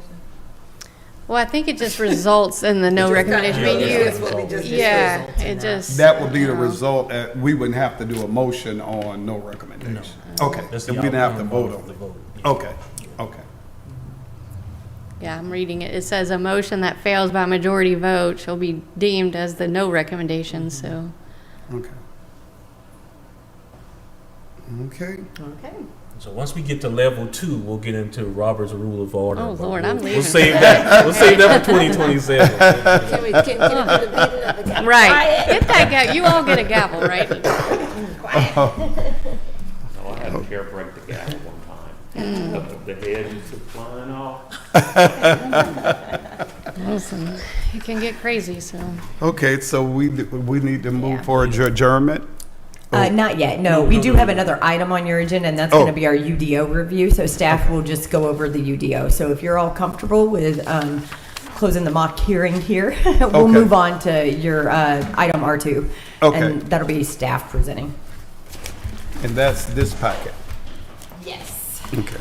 That's your packets. A lot here. Yeah, one thing I wanted to say before we leave the mock place, as we sit up here, we want to feel comfortable in what you're doing, and I'm not sure if I used to feel comfortable in what I'm doing, but that's these training sessions and other things let me know that probably I shouldn't have felt comfortable in what I'm doing, and that's concerning because it's like. I don't know. I came to the board because I felt I had something to give, but I don't know if you want to still enjoy it to a degree. Yeah, no, that's understandable. Okay, so we are going to move forward for item R2. That's our Unified Development Ordinance Review. I'm Jessica Paulette, Project Manager with Planning and Development. In your packets, you all have portions of our current draft UDO. So these are the different articles that we'll discuss during this review. These are all, like I said, pulled from the full draft UDO, which is available to the public. It is in its public hearing process. Right now, its first public hearing cycle, and that is listed as text amendment 2026-03, and that draft can be found on our UDO webpage, which is rockdelludo.com, and that's for anyone else who would like to review the draft as it goes through this process. So we thought we would just take the time with the Planning Commission to go through some of the key things, especially things that you'll be recommending to the Board of Commissioners, and to answer any of your questions, and then also to, if you have feedback on the ordinance, we'd like to hear from you so that we can include that in our final draft. So we'll start with some of the things that have changed. So we have, right now, your procedures are listed in our current ordinance as just a section. So we've just updated that as an article. So now it'll look as an Article 18. And they've also aligned those procedures with the zoning procedures law. And that helps us ensure the county is fully compliant with our state mandated, that OCGA 3666-1. So a few things that have changed in our UDO. Right now, we have a full use table, and it's just very long, and it's one document, and we decided to moving forward with the new UDO, that we would take that use table and separate it by district type. So it's a little easier to find within the UDO and easier for you all to take a look at, and for anyone, our developers and builders who are coming in. We've also modernized for best practice.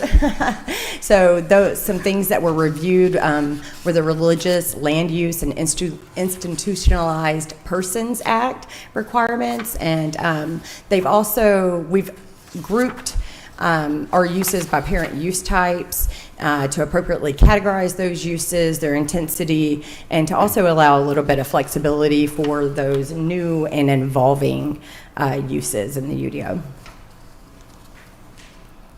So some changes with our supplemental standards. So whenever an item comes before you all and you're looking at that land use, there may be supplemental standards already within the code that the applicant needs to follow. And so those supplemental standards have been organized to mirror the land use table. And so you'll find those supplemental standards separated under agricultural uses, residential uses, public, institutional, and civic uses, commercial uses, industrial, wireless communications, and our accessory uses, and then also the temporary uses.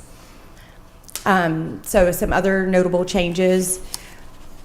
We have removed and updated outdated uses. So we had, this is our first UDO update in 20 years. Yeah, I believe the last one was 2006. Yeah, so 20 years.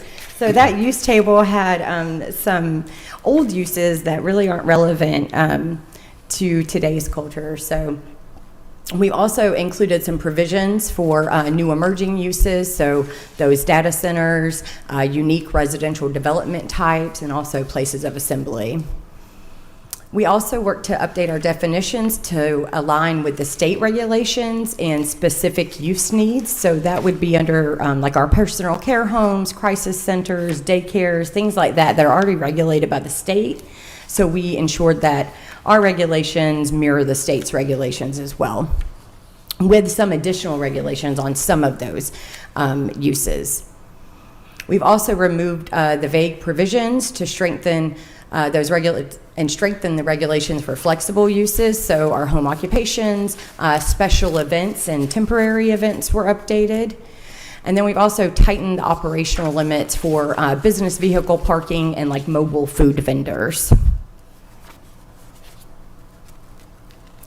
Let's see, and some other updates. We updated, oh, I'm sorry, that's a repeat. Okay, so those were just some of the ways that we updated the use table within the new UDO. The next thing we'll talk about are our zoning districts. And so that's for our rezoning. So anytime you're getting those rezonings, the rezoning from one district to another district. And so currently on this district conversion table, you can see all of our districts that we currently carry on the left, and on the right is what those districts will converse into after the adoption of the new UDO. So we merged R2 with multifamily. MRU was merged with our mixed use. Neighborhood commercial just was renamed traditional neighborhood district. Our CSO and CRS districts have been merged to become our monastery village. And then our office and institutional districts have been combined into just office institutional. Okay, so as we go through this public hearing process and we receive feedback from the community, we're hosting different listening sessions and community sessions, as well as our public hearings to receive that feedback.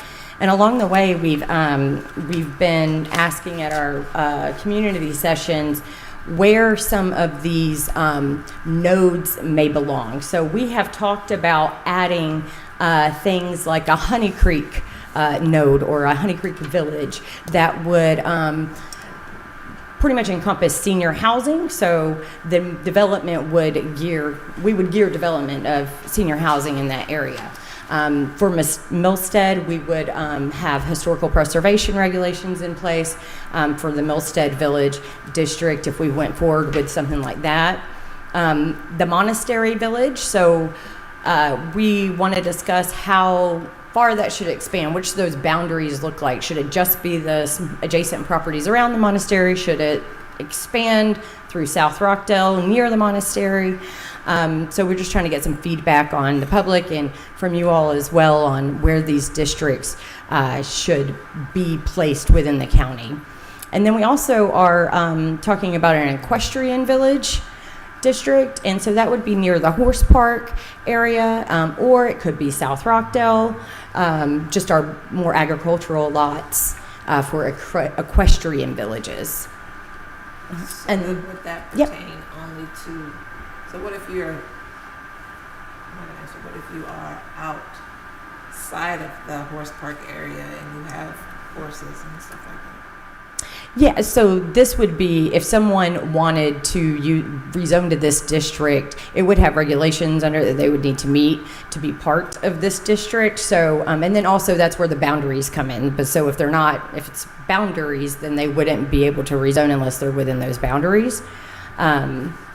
So that's kind of the discussion here. Do we keep it just around the horse park, or could equestrian be a district that could be used in South Rockdale, North Rockdale, all over the county, or should it just stay within one area? So when you kind of think about development and how you want it to look, how in 20 years, how do you want Rockdale to look? Where do you want these types of things to be, these types of developments? That's what you're thinking about with these zoning districts. And so we also have to look to like our smaller lots. We have Sunrise, Lakeview, High Rock, who right now they have lots that do not meet our minimum lot size requirement for development. So if a home burns down in Lakeview Estates, if they come to us to submit a building permit and they want to rebuild, right now the minimum square footage is 1,600 square foot. And so they would have to start there. And the lot that they have is not going to be able to have that 1,600 square foot. So we've got to think about that infill. So when that does happen, what kind, are there other neighborhoods that we need to think about? They may have smaller lots and they may not be able to meet a single family residence. And so we would turn to maybe a tiny home or a cottage court home in those areas. So as you're looking at this, we do have our zoning map here that it was at our builders and developers meeting last week.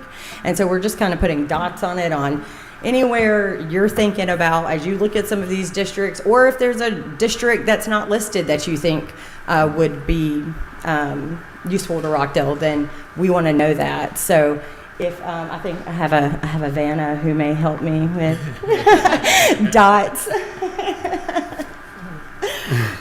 So if you have feedback right now, this is what this is. We want to have open discussion about the UDO. Well, if you want to place them, yeah, just so they don't have to get up and down. But if you're thinking about places where you'd like to see some of these districts or nodes, do you have any? Or have what we've identified? Can you kind of point out what's where on the map? It just looks like Italy a little bit. So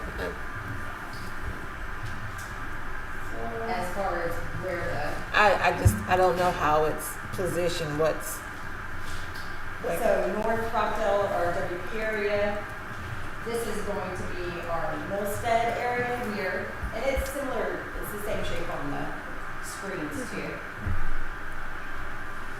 And then down here is this Honey Creek area.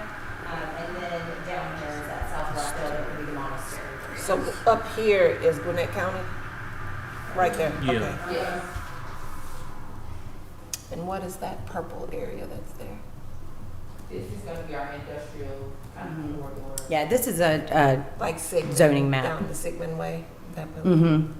So this is,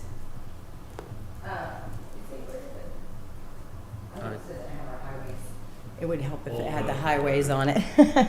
Old Covington Road, there's a lot of. Yeah, Old Covington, yes. So, but all that purple you see on this zoning map is, if you look on the screen, it's all along that I-20 corridor.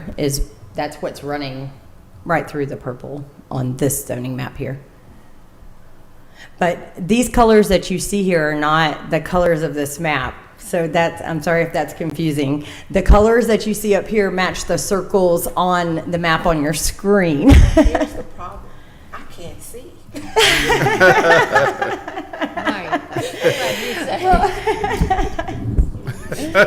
Yeah, we can supersize it next time. But I guess as you're thinking about it, do you have, can you think of any neighborhoods, any areas within Rockdale that we need to focus on for these nodes? Oh, go ahead, I'm sorry. No, go ahead, that's fine. Is there any particular reason why Honey Creek was targeted for senior housing? Proximity to medical clinics, pharmacies, and grocery. Yeah. So, which it doesn't have to be the only place. That's what we're talking about. So if you think somewhere else would be more appropriate for senior housing, or if it could be expanded in other areas, that's what we want to find out too. And the green area down there again was, I'm sorry, it's up with the blue dots down in that green down there. That's the monastery area. Yes, thank you. Milstead Originally, Historical. when we started, we went and took dots and we put every grocery store and Walmart. And then from there, we looked at the county as a whole. It's like, okay, well, there's nothing like WP. There's nothing up here. There's not a grocery store except the Walmart. And I think there's a Publix, but they're down by I-20. What if you're up here? And, you know, if you're living up here, you're going to Gwinnett or DeKalb or Monroe? Yeah, we're losing revenue. So that was part of what we look like. If you get way down here, that's a whole other area. There's no grocery store down, except there is one in Henry County, because we did those two. You know, within a few miles, there is a Publix, and so that's how we kind of based them on what are the needs in these areas, and that's kind of how we came about this. You know, this is the monastery, Honey Creek. It needs some redevelopment also, and because of available, and also we looked at it on available land, and we're thinking more like a commercial core, just a small core, like a shopping center. But, you know, have a grocery store, a dry cleaners, you know, just the basics, if you know. But they have Kroger, Food Depot, there's Publix. Right. But how far down? I mean, if you're down. Honey Creek, Yeah. like in Honey Creek. Yeah, well, that's the area, then that's why we want to concentrate senior housing. I mean, there's other places too. Yeah. But, because my thought is senior housing, at a certain point, a lot of people stop driving. And if you're, you know, right there by the grocery store, within half a mile, a lot of people can just walk to Publix, you know, get a few things.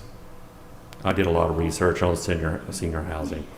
But, you know, that's, you know, there's tiers to senior housing. And that's kind of what we're looking at Honey Creek, Innovate Doctor's Office, all of that There's a lot of things down as a there. mix, and the availability of land.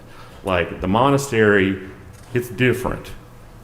There's not a lot of available land. It's built out pretty much, but there is not a lot of commercial. But there is one small area, there's probably 20 acres at the intersection of, well, I can't think of the roads down there, but there's like a central core. There was nothing considered on the other, once you cross over Sigmund to the other side of 20, Georgia 20, nothing considered in that area down there? You know, this is there's different maps, because the original, there's 8 different nodes. Because we also talked about having a commercial. Well, this is just the the recommendations from the builders and developers Right. on this map. Well, because on ours, yeah, there's like 8 that we worked with the chair on. And one of them is a commercial area above the horse farm.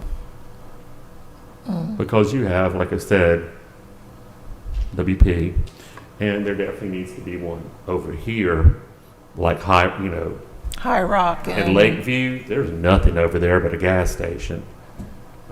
There's probably a Dollar General over there somewhere. Almond Road and. But you know what I'm saying? We need something, a grocery store in that area, because over here and down, 20, we got grocery stores and stuff. But we need to look at I think- other places, like, Sigmund, Yeah, the east side. that area, Almond and 20 down that way, it does need some development down there. There's tons of space. Right, because you only got the Publix at Millstead. Yeah, 2.5 miles away. Ask me how I know. Yeah. And that's where we're, looking at that type of development where you would have a commercial core and kind of like concentric circles around it You and would build put up. a grocery store in the watershed, is that what you're saying? That's the one thing I know about is the Well, watershed. it can't be in the WP, but it can be, Beside it? yeah, beside it. Okay, yeah, I got you. But, but we look at, like in WP, we have people that come to want to build subdivisions up there, but we have restrictions, but there's other restrictions that are part of it. And if you look at the new code, some sections, like R1, is going to be divided 3 ways. There's a 22,000 square foot lot, which is, if you have public water and public sewer, you can have the smaller lot. If you have to have a septic tank, you have to have a 30,000. If you're in certain areas like the South, Rockdale, up here, and you're having well and septic, we're requiring a 1 acre lot, because the Georgia rules on septic and have to be a certain distance apart, and they have a minimum lot size, which is around 22,000 feet. 2,200 for septic, and a distance requirement for well from the septic. So that's why it kind of steps up. So we've had a lot of conversation. Can you remind me what the task is right now? We've kind of come down Yes, a little ma'am. worm. So this task, so we've identified some village nodes that we're interested in adding to the code. And so your task is to tell us whether you agree with the locations that we've identified as they're defined right now, or are there other areas in the county where you think those nodes apply? So, for instance, senior housing in Honey Creek. Is there another area in Rockdale County where you think it would be a good idea to have a senior housing node? Probably Millstead, Yes, because that's the Yeah. It's hospital, close to the hospital, and Well, I it's right already beside have the some hospital, places yeah. there. and you have an existing Yeah. grocery store. Yeah. exactly. Well, one thing concerns me when you say place of nod, because I live in the Sigmund area, and it's automatically stated, oh, it's an industrial area. And we have strong support that comes in here every meeting, is trying to get that pushed back. It's residential, it's history, it's been people over here for 100 years. So there's no nod to say, like, well, this is a historical district as well, because you got all the way down Farmer Road, and that's what it seems to be. I hate to say this word, red line now. If we don't really do something, it's going to be data center area, and that's not a nod. That's not positive for those people that is listening. It's automatically immediately thought Sigmund Road. Oh yes, industrial area. So anything that comes in, you continue to place it in the area, and people over there are strongly fighting and opposing not to be defined as Right. such. I mean, it's not that I'm neutral on this. Okay. But the reason they like that area is those high power lines go through there, and that's the main reason. And You know what I'm talking I about. definitely And that's know where that's what they're trying to get. And it seemed to be being approved. And so, you know, I mean, we got the data center there, and that's why the people are so strong. They're coming out from the area because if like it's going to be a nod. Okay, it can simply be an area. Okay, we got one data center, so we're going to have another data center. So then you have a whole area where data centers are, and I feel for the community. I feel for, as a resident in the area, I feel for the area. So because. So, just one comment on that, and so I think I have an answer for you on why that development is moving towards that area. So in 2011, the Board of Commissioners at that time adopted what's called our Urban Redevelopment Plan. And so in that plan, that area was recognized as industrial, and they wanted to move those start getting away from residential development there and keep that as an industrial development area. So that, I think, back in 2011, and with that plan and moving forward, I think that's where that change started to happen with Sigmund in that area. I'm just trying to get knowledge. So first of all, my clue is, what is Rockdale Vision? And that's an open thing. Rockdale Vision is not defined. I'm not clear on what Rockdale Vision is. And do we, Atlanta Regional Commission, are we in line with Atlanta Regional Commission on what our vision is for these nods, or we just place them where we think they should go? So the purpose of this activity, we're trying to identify specific types of housing and development nodes. So your questions are valid, and we can answer those questions offline. But for the purposes of these exercises, are there specific areas in Rockdale where you want to see specific types of residential development? So you've mentioned Sigmund Road. If that's your option, that's fine. Just let us know if that's what you want us to identify on the board. The comp plan does have character areas, Mm-hmm. and that's part of what we're following. But when we have these nodes, it's where we're getting more detailed. It's like, okay, this is going to be zone this is going to be zone this, or it's going to be an overlay of what's already there. And that's what we're getting down. We're getting down to be specific. Like Very this- granular with the zoning. Yeah. So the comp plan is like an overlay of what this plan particularly is. For the Unified Development Ordinance? Yeah, I mean, Well, we're kind of backwards. okay. You're supposed to do the comp plan first, Okay. then the UDO. And But we do it. our comp plan needs help. But we're trying our best, and I hate to say it, we can't be responsible for past errors. But we're trying to make things better, because I mean, I get really detail oriented.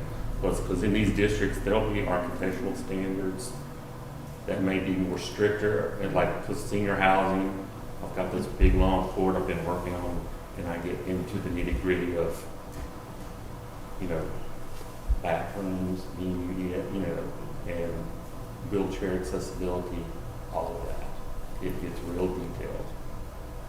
So one way to look at it is that your comp plan is what you want it to look like. It's kind of like the policy, right? We have these areas and these areas. And then you have the Unified Development Ordinance, which is the law, which it puts criteria associated to those areas.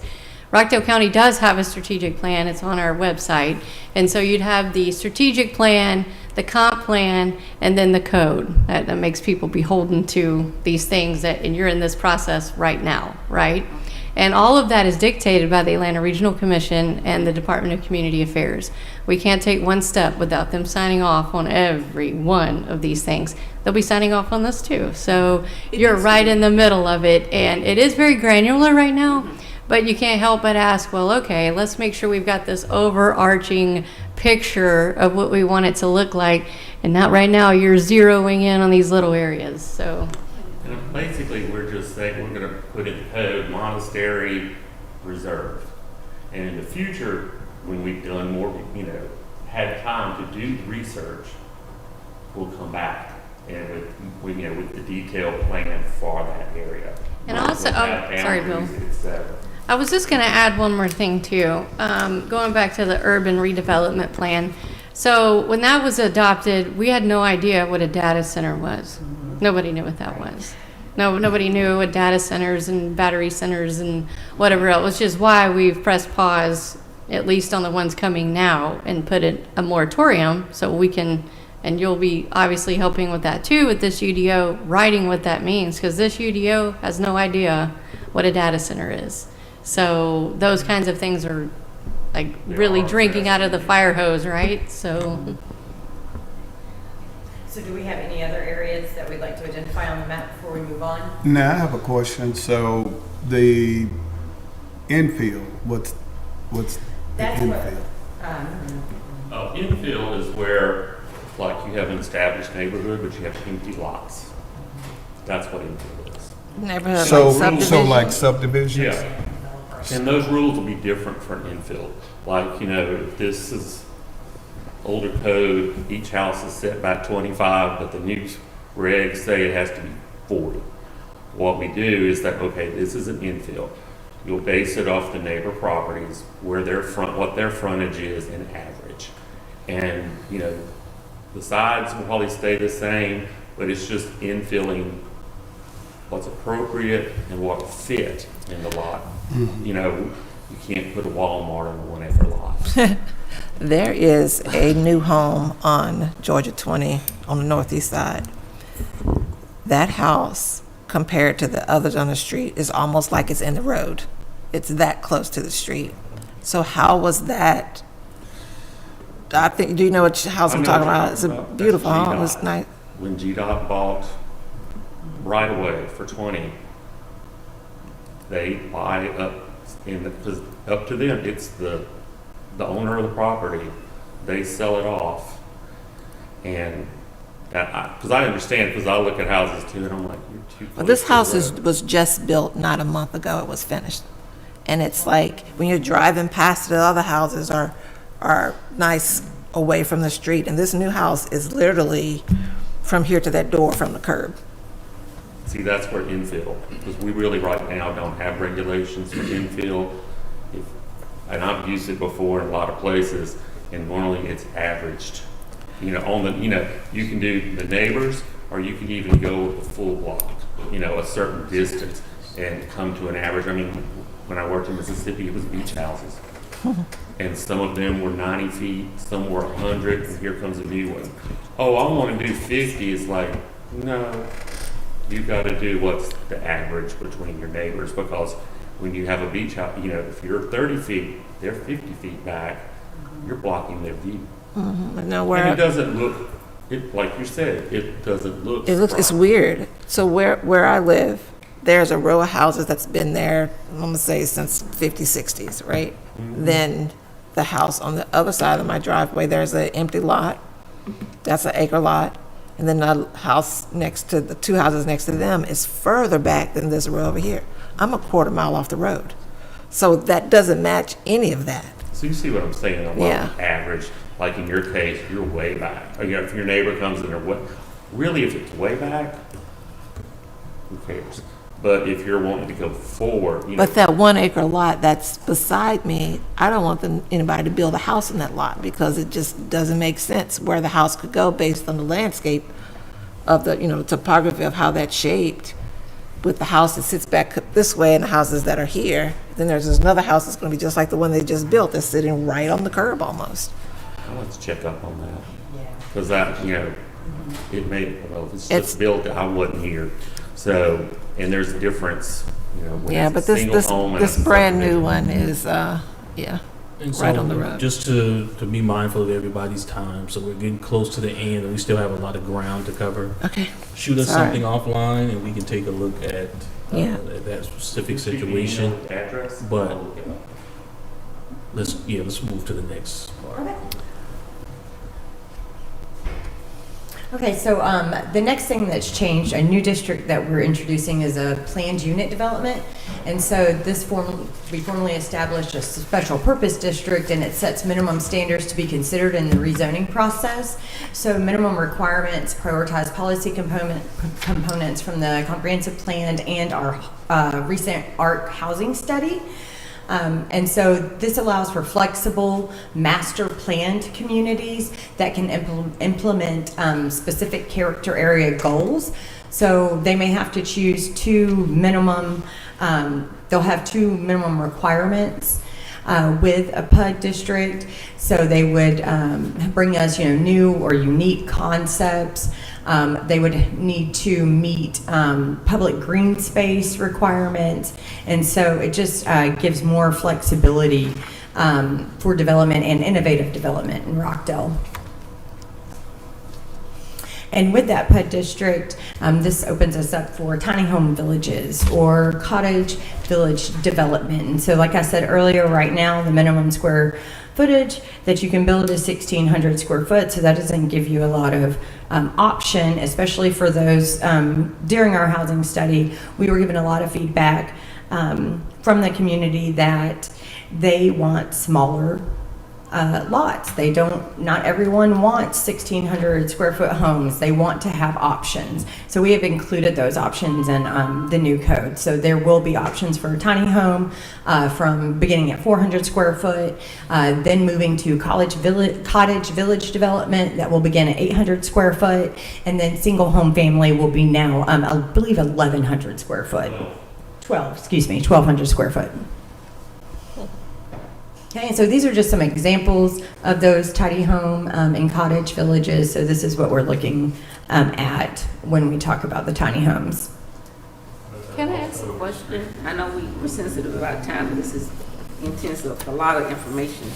So, yes. Was this compared, the tiny home village, was it compared with any other connecting county? I mean, where did we get the square footage from? Where did we get?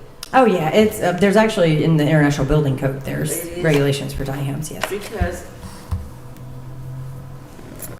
one thing, it's just like, it's not my opinion thing, but how about the residents' involvement rather, because, this tiny home thing, can it go anywhere? Does it go into a special area? I mean, can you? No, it has to be zoned, so that would go under our PUD district.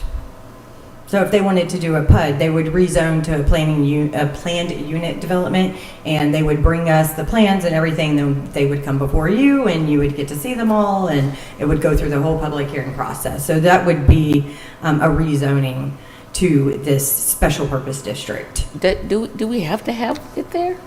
Does it have to be included?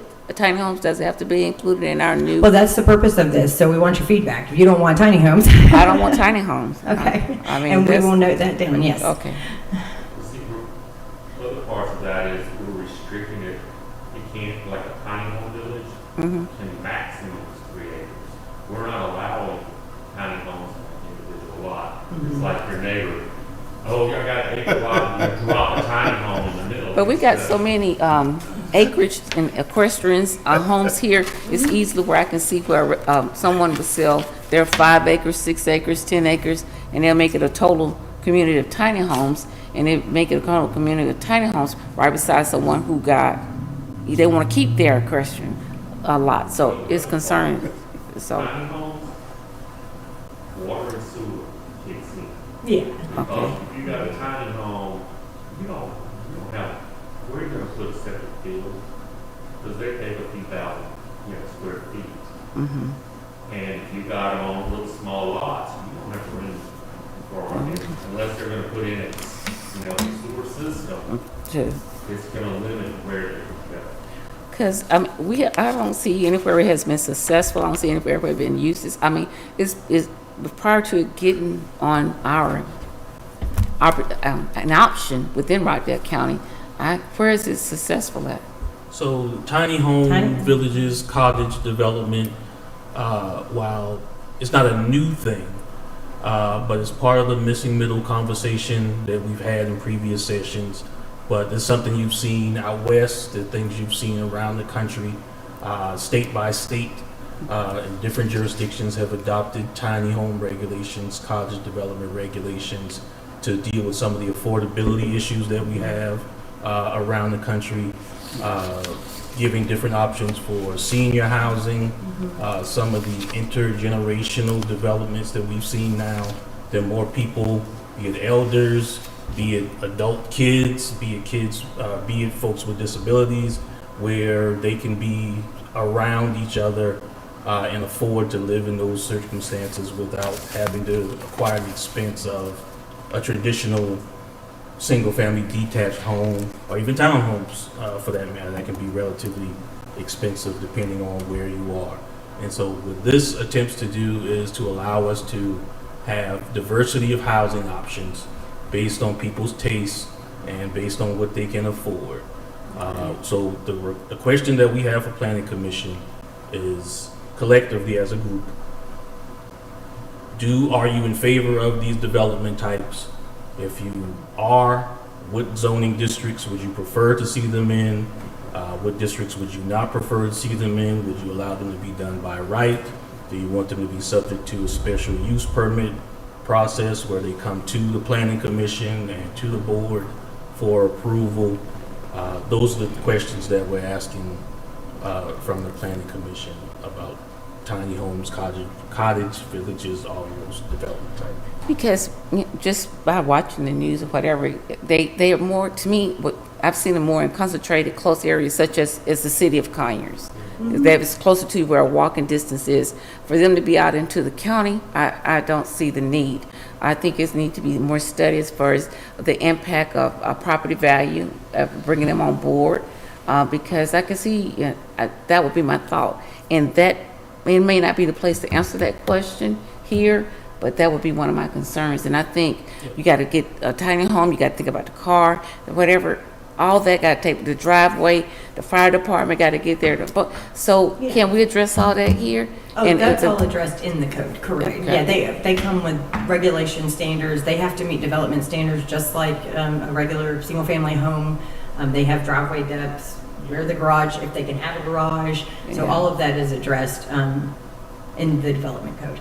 And if you want to, I can make an appointment and you can come by the office one day and we can see all that. I think it's a good idea because You know, it's- but prior to this going into code, because, living in Rockdale, all of us live in Rockdale. Everybody here don't live in Rockdale. So our concern and how we feel about things may be a little bit different. So I just, well, I live in pockets, spaces. but as a financial impact, I just want to see, that would be my concern. And, yeah. Understood. That's fine. Appreciate that. Yes. We get calls almost weekly. Yeah, but it's an easy way, but And there was just a recurring thing that we heard during every town hall with housing was they want options. Rockdale wants options. So we are trying to give them options. They don't want single family only and they don't want townhomes only. Yeah. So, and that's where we come back to that missing middle. Think about balanced housing. We have all these different housing types, but right now, Rockdale's stock, 80% I believe, is all single family homes. And that's not the vision, that's not the feedback we received during our housing study. And so that's why we ran our housing study and our unified development ordinance concurrently, so that we could have that data about that housing and then transfer it into these types of development so that we could address those concerns with leadership, with the residents. And so we heard multiple times that folks wanted options, and so that was the purpose of adding those different developments. And then we've also added accessory structures. So right now, or accessory dwelling units, excuse me. Because right now, as our code currently stands, you may not live in an accessory structure. You are not allowed. Yeah. Those are not allowed right now, but we are going we are proposing including accessory dwelling units in this code. Did you want to make I mean, They didn't- like I said, if you want to come out of the office, I'll sit down and talk with you. There's just a lot of details that we could be here all day. And I get the idea, but, you know, and I won't ask any more questions because I'll just let you finish your presentation. I'm sorry. No, we definitely want your feedback. That's why we're here today. So that's okay. It's perfectly fine. So with our ADUs, we're looking at like cottage style units. And so this is again something that we heard. We're thinking like mother-in-law suites, those kids that maybe still be at home with you. So that's where this ADU piece is coming into. So we've included that as well. And again, that's just extra options, more affordability for the county. Would that be, so it would be mixed, it would be more like some you could purchase, rentals? So it would There be, will not be, short-term rentals will not be allowed in accessory dwelling units.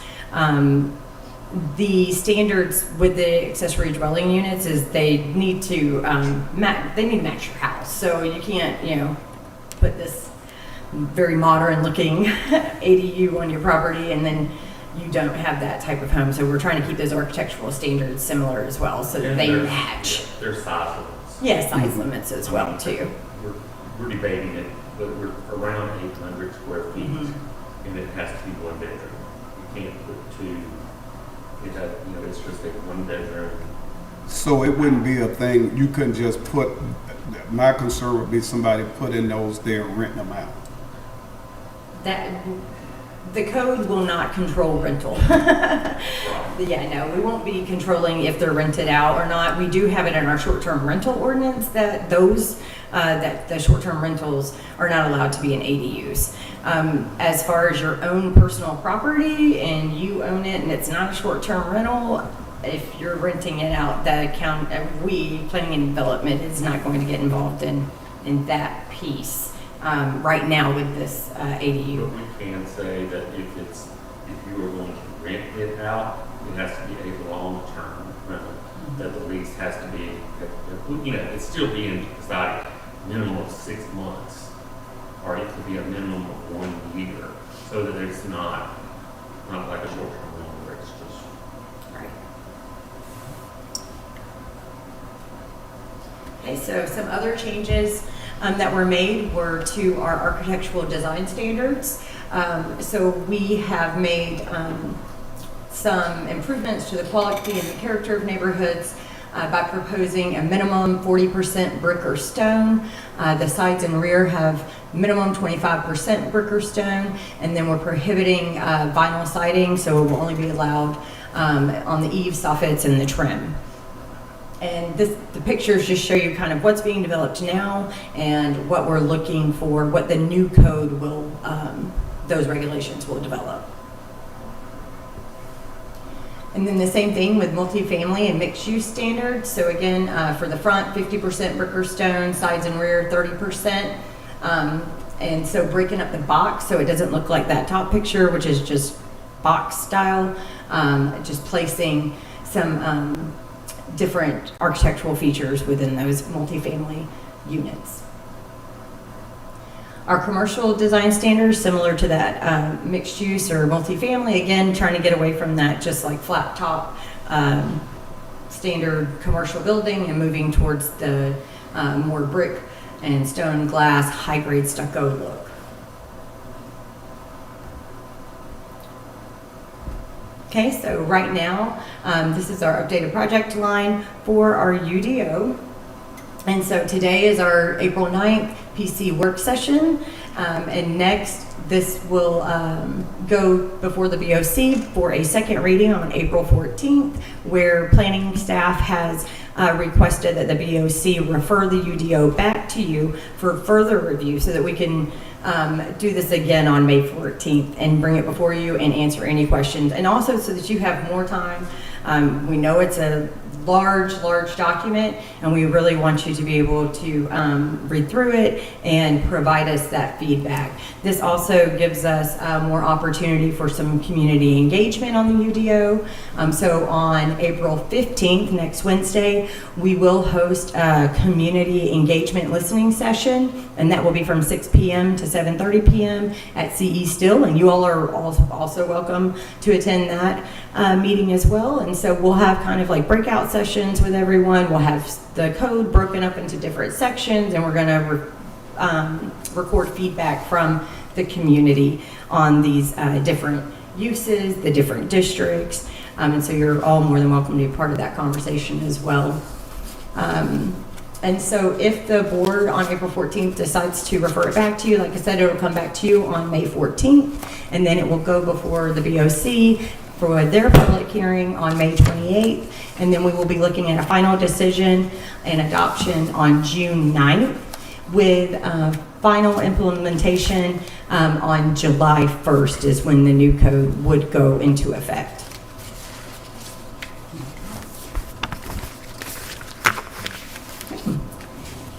So just to reiterate, we know it's a lot of information, almost 500 pages of information. So we don't expect that you'll be able to review it all. But if there are certain topics that are important to you or things that you want to talk about offline, we can arrange for those discussions with you to talk about those things. If you want to save them for the 14th, we can do that as well. So whatever works best for you is fine. But we do appreciate the feedback. We want the feedback. It all helps to inform the process. And so we don't take these spots and pretend as if we know every single thing about everything in Rockdale. And so that's where members of the Planning Commission, citizens, property owners, everybody can be involved in the process, come in, give us the feedback, explain their points of view, and we take that all into consideration. And ultimately come up with the regulations that will be in place. And those are always subject to change. And so even after July 1st, as processes begin, as we begin to review applications, as we get projects, it will reveal flaws being considered, and at some point, there'll be amendments to the code to adjust those things. So the process never ends. Comp plan is updated, regulations are updated, but we're trying to get through this particular phase, and then we'll continue the conversation. We greatly appreciate it. Do we have any more comments? What's the public outreach regarding attendance, gathering the community Rockdale attendance at the CJ Steele facility? I mean, how are we reaching out to the public? To attend the April 15th? Oh, it's been posted to our social media. So all of our social media, and Director Rutledge has sent it out to email through the email communications that she sends out to the residents and everything. So it's been posted. I believe PR posted it yesterday or the day before? Day before, yeah. So it's been up for about 2 days now for this meeting. And then last week was a builders and developers meeting. We focused that meeting on builders and developers. So they were sent that invite. We wanted to receive their feedback on, if we put in these regulations, how much is this costing? Those kinds of things. What are these going to look like? So we needed their feedback as well. So that's why their flyer was just sent to builders and developers. That was more of a concentrated listening session for them. And now we're moving into the next community for everyone to please come out and give us your feedback on UDO. And we shared that information with the Conyers Rockdale Economic Development Council this morning. So we had a meeting, we briefed them on the UDO. We'll be meeting with the chamber in a couple of weeks to share that information with them. And what we'll do is we will also send the flyer to you. So you all have networks of folks that you coordinate with and speak with on a regular basis. So if you can help us get the word out, that would be greatly appreciated. So we'll send it to the Planning Commission as well. Okay. But have you considered a Rockdale Citizen, a newspaper, or can't use that vehicle, that media? I believe, I don't want to misspeak, I believe Director Rutledge in her email communications, that's where it's sent as well, yes. So we can certainly add them to our list if they haven't received it.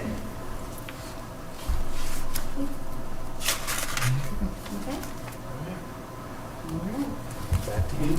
Yeah. Okay, if all hearts are clear, it's been a lot. If all hearts are clear, we'll make a motion for adjournment at this time. I want to stay forever. I move that we adjourn this meeting today. Okay, second. Okay, All in favor, state by saying aye. Aye. All opposed, nay. Votes have it. This meeting is adjourned.